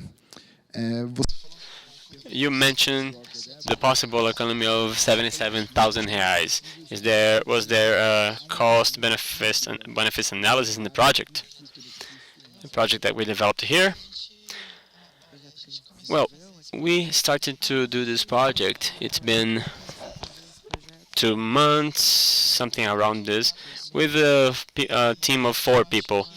So I think we didn't do this analysis. We haven't done it yet, but we would say that 4 people working for 2 months, it's worth the investment, because the cost of 77,000 was just in the past 5 months. If we extrapolate to the beginning, since 2017, the gain will probably be bigger. So I think it was worth working on it, especially in a way, not only in terms of money, but also in terms of looking at our side, the civil servant side. He or she can respond for a kind of process because they were accused by mistake. So on our side, we believe we are doing something that is preventive, that we are warning them previously, before the information of this run goes to the controller's office or the attorney's office. So if we can do this warning previously, it will it will enable the person to defend him or herself and return the public money, and also to decrease the work of the auditors. You mentioned the increase of the control expectation. Do you think it reduced the frequency of wrongdoings? Is your project working long enough for the TaxiGov professionals to see that there was an increase of the verification of the rights, and then it can bring a change of behavior? No, I think they just know it now, because this was the first result, the preliminary result that we presented. So if somebody is watching it on YouTube now and they remember of some ride that they did that might be irregular, we will reach them. So go ahead, run and pay for your ride, all right? But the idea is this: to identify these cases and refine the model, and to have a decline of bad use of the service. The awareness of the ones who use the service of TaxiGov, and to have a smaller quantity of suspicious causes to appear. Your warning reminded me of an experience that I had when I worked at the Federal Revenue Office. There was an algorithm to check irregularities, and they called the accounting people, and they would say, you have 1 week to correct your mistake, because it will start being detected. Another question, a question from Katia Kelvis.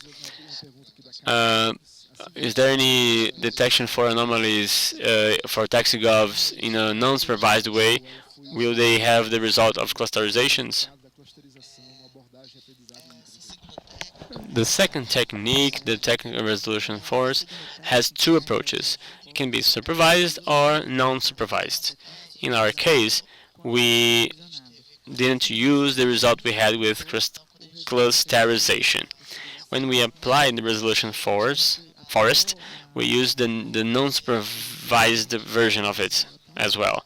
And then we intend to refine the supervised version, and then when we have the feedback of the managers, they will be able to tell us if that was a ride for work or not. So we only had non-supervised models from scratch in both techniques.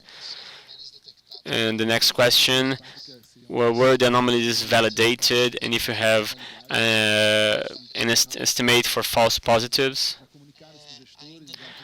We haven't communicated yet to the managers. We will speak to them this month, and we contacted the manager of TaxiGov service, and we will provide this information to them next week so that they can split it into the agencies, forward the information to them, and they will have time to justify this information on their side. Apik, what was the use for manual information?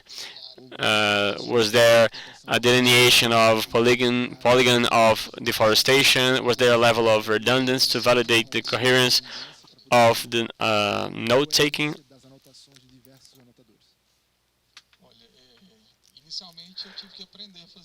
Well, first of all, I needed to learn how to do it, because for this type of resolution, to analyze 3 images of 3 mosaics in this resolution was not done before. There is no information in the literature of people doing this. So we don't have specialized interpreters to that. So we had to learn it. In our lab, there are people who are specialized in deforestation, but with other types of images, but they can have some type of guiding for us to do this note-taking. I didn't mention it in the presentation, but we also developed a protocol, a systematization on how to do the data collections in a stratified way, so that rare classes of deforestation can have more training points. And the same for other types of deforestation. Some deforestation become ponds, for example. Others are exposed soil. So we need to analyze these samples, these subclasses, to have a better performance. The ideal way to do this is to have a design, and then you run the model, and then you check the mistakes and you correct the data. That's what we call active learning. After doing that, you keep refining the model in order to decrease the mistakes. And, well, I didn't have time to do that because, well, I'm going to end my master's degree on the 24th of this month. So we had to work with GPUs. We know about the pipeline of processing pipeline of deep learning. But the ideal is to have several cycles of refining. But yes, we needed to learn it from scratch. It was really hard work.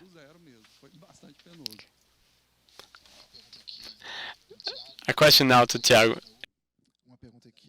What was the next step to structure the data after scanning the pages in Python?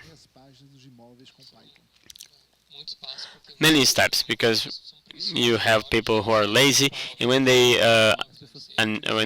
advertise their real estate, they don't mark all the necessary boxes. For example, the building has a barbecue place, but the person doesn't write in the description text there is a barbecue place, but you cannot trust on the structured data of the scanning.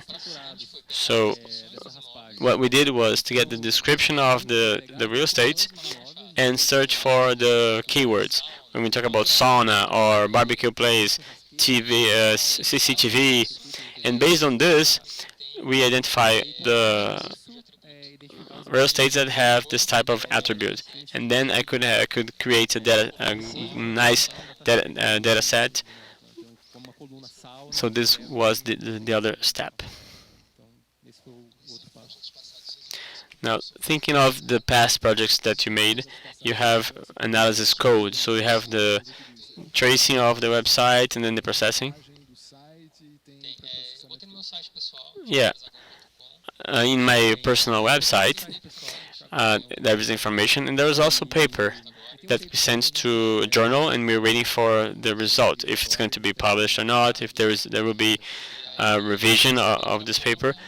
And this study shows the repository in the GitHub that we have. We intend to work in the database of the feedback database.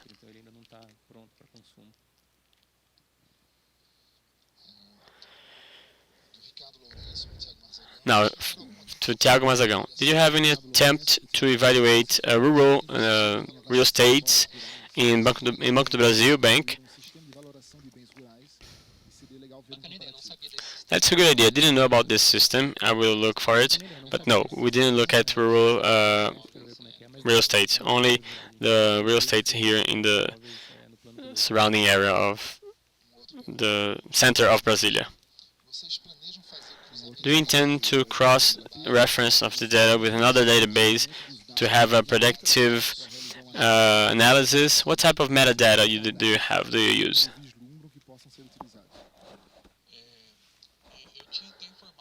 I had informed in the conclusions that we intend to use the system or the same philosophy in the alert. I mean, in the warning. They do the cross-reference of other warning systems to refine the warnings, especially, and also to validate if it's a false positive or not, for example.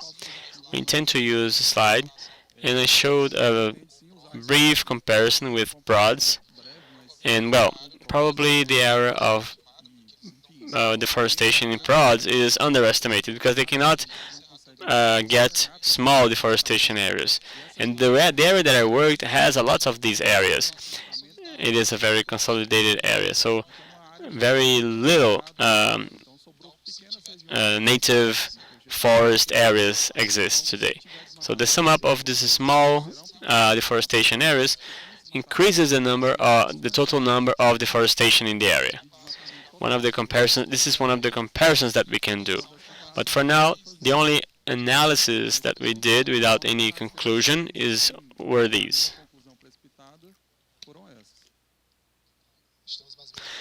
Well, we have to finish the Q&A session now. But to have an idea of the amount of work, how many people and how much time was necessary for the project? Well, in our case, 4 people worked. There are actually 3 more people, Jackson, Christian, and Marcos. And do you know how much time you used?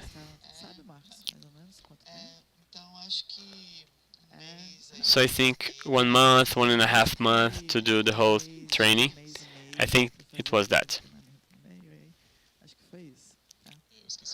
I forgot the second part of the question. Can you repeat? They asked the metadata that we use. No, none. The only data we used was the 4 bands, which is a spectral image with RGB and me. Using just the philosophy of deep learning and nothing apart from that. But we could aggregate metadata to that, like using radar imaging, because they decrease the interference of clouds. So we can check this information of deforestation in regions that have lots of clouds, such as in the Amazon. But yes, we can include metadata. How many people in the team? Only myself and 1 more person. A person who was an intern. Now this person is also a master's degree student. So it took a long time, around 6 months. I worked in other regions. I worked in the Amazon, in the Pampa region, in the south of Brazil. But in my master's degree thesis, I'm going to focus in Cerrado. It's like the Brazilian savanna, because it's a very heterogeneous region and compared to the Amazon, for example. So if I do good work there, it's going to be easy to implement it in other regions. Of course, I had the help of scientists of the lab in terms of revision of data. So I learned a lot with them, and also technical support. For example, Leandro was really of great support. I wrote the code, I screened the data, and Rodrigo gave me some ideas of image mining. I wanted to use the photographs of the real estate to improve the prediction of the model. Now, talking about the details of the real estate, and Leo, he was a boss, and he worked well not to make it become a master's degree dissertation. We stopped to do other things from our work during this process, so it took about 2-3 months. So thank you. I would like to thank all of the speakers for the wonderful content of your presentations, and we're going to conclude this panel, and tomorrow we should be back here at 9 a.m., right? 9 a.m.? I'm in doubt about it. Yes, 9 a.m. sharp. And regarding your registration for the workshops, unfortunately, we don't have any more vacancies. There was only one workshop with registrations open. That was the automatic classification of images. If you couldn't register in your workshop, do that. Check it out. And see you tomorrow at 9 a.m. sharp.